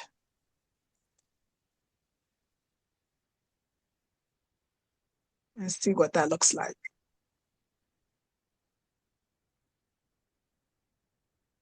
And then, of course, because I made those stones black. Mm-hmm. But a black on black shirt would be black on black stones on a shirt would be pretty, right? Yeah. Um, and then, oh, I forgot to, we got to get you ready for bed. You might have to go to work tomorrow,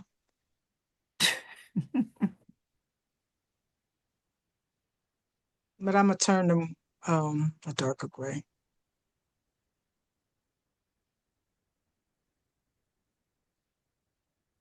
Just want to turn it something dark.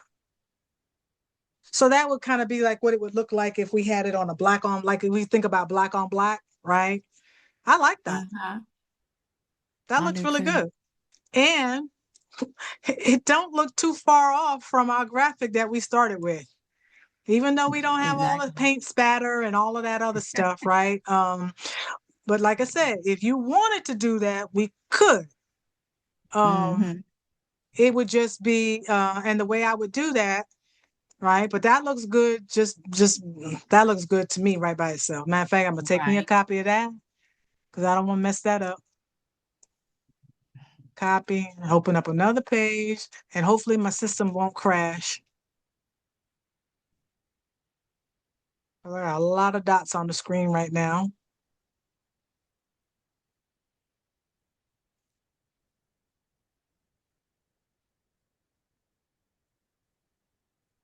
Okay, so this is the one that we had. And if we wanted to do something funky, oh, let's see what we would do. Um, mm, all right, let's move this out of the way. Let's group all of this together for the time being.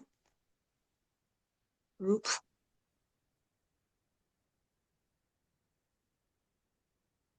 And let's work on this, right? So this has, okay, so this has a thing like where if we wanted it to kind of look like this, I might would, so I released these rhinestones because we hadn't released those yet.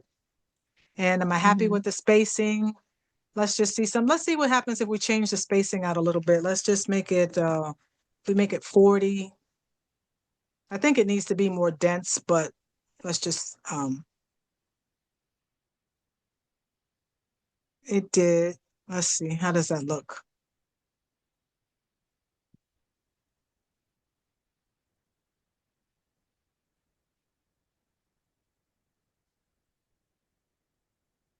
Let's see.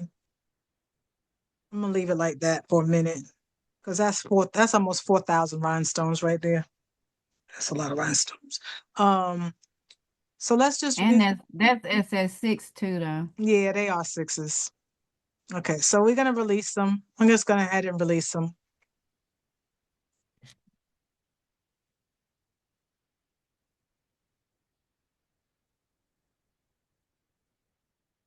They release.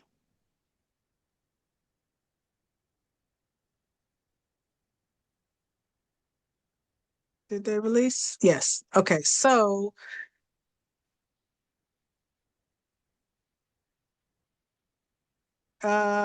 And this would be the same thing. I would do the same thing. Like I said, it might be I would just grab the lasso tool, right? Yeah. And And like I, maybe like not where it's going all the way. I mean, like those two that's going around the out we outside the two rows look like maybe. what do you mean? The inside piece right here? Yeah, not those, but the other ones around it Oh, this to part make right it look here? like the black around the we and outside. Right. Like I probably would try to leave if I wanted it to look like this, right? I probably would try to leave those straight lines, right? Right. And like you said, I would probably take my lasso tool and I would, you know, I would grab like this, right? Uh-huh. And maybe I would turn that red, Mm-hmm. okay? And then I would come over here, I would do that, and then I grab the lasso tool again Turn. and maybe make this, what is that, yellow, right? Mm-hmm. Um, and just keep grabbing, sections, make this, try not to get in there. And if you happen to grab a hold of some of it, you can always manually just turn those stone colors. Um, so that was green. Did that go green? That was green right in here, even though that piece was yellow, but I'm not gonna worry about that, right? I'm just gonna kind of Mm-hmm. grab that lasso tool again, grab this section right up in here. Uh-oh, not that, not that. Hold on, and do it again. Grab this section. These stones were yellow. And then Mm-hmm. maybe come in here and make this green. Uh-oh, grab my last. Well, actually, I can just kind of grab. Now, this piece is still black. So this piece right in here Right. was green, right? That Uh-huh. was green. And then what else we got? We got this stayed black. This was yellow. Mm-hmm. And then a red.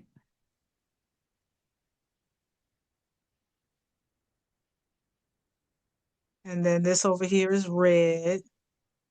I might have to get the lasso tool.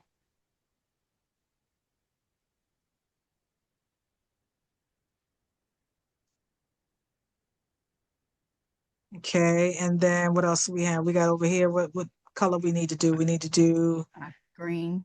probably green, right? Mm-hmm. Although now part of this is showing black, so I need to get over in here. Mm-hmm. So get that lasso tool and get in there and kind of grab these stones like that. See if it grabbed that, make that green.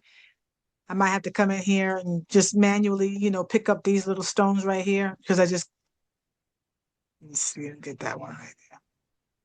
Red. Oh, no, I'll grab it manually. And then what else we got? We got up in here. We got to go in here and turn this like red, right? Mm-hmm.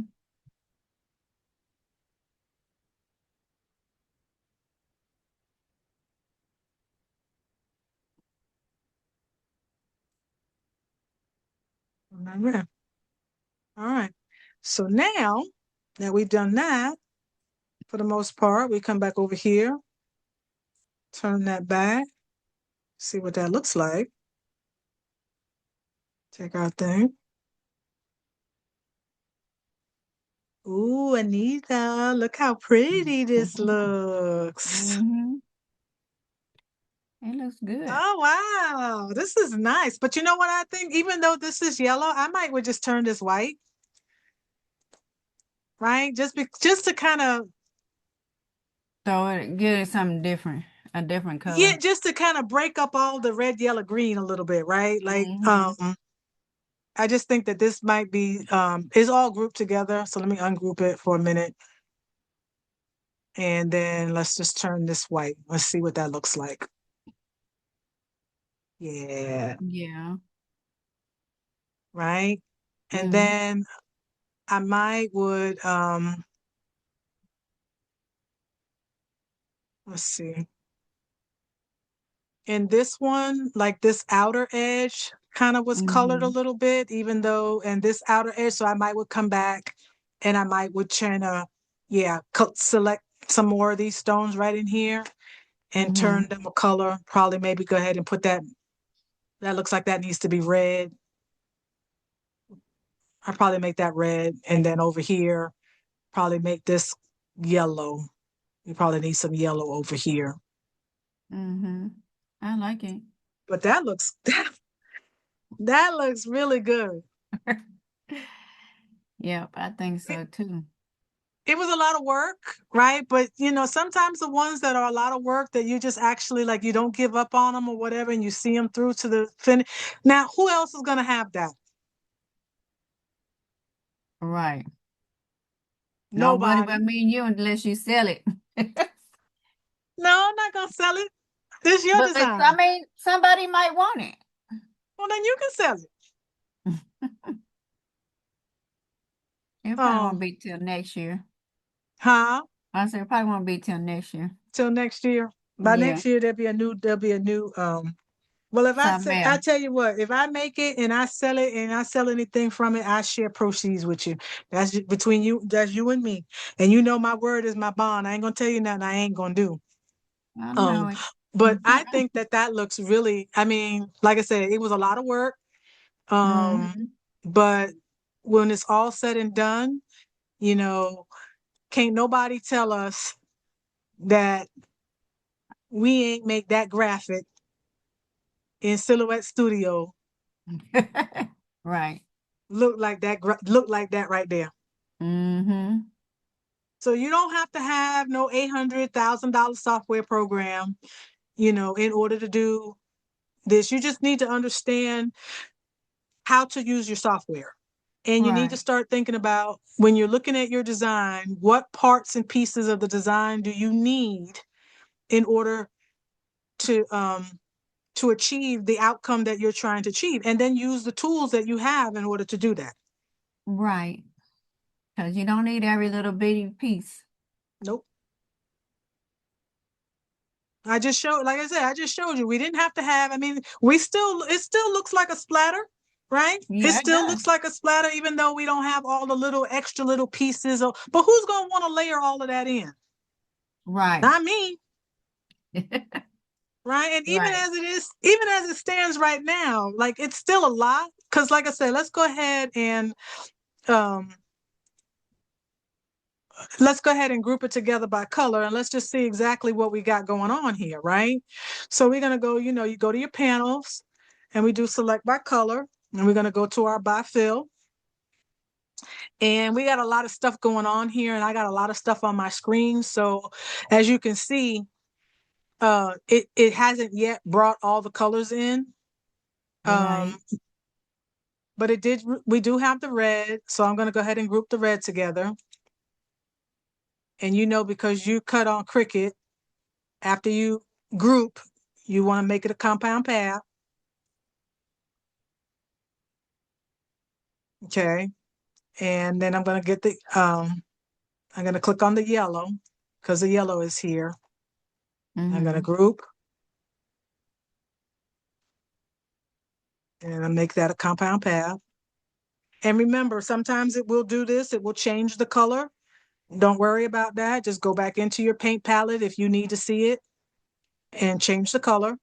Mm-hmm. And I'm gonna make sure that I take the line off again, just because that bothers me.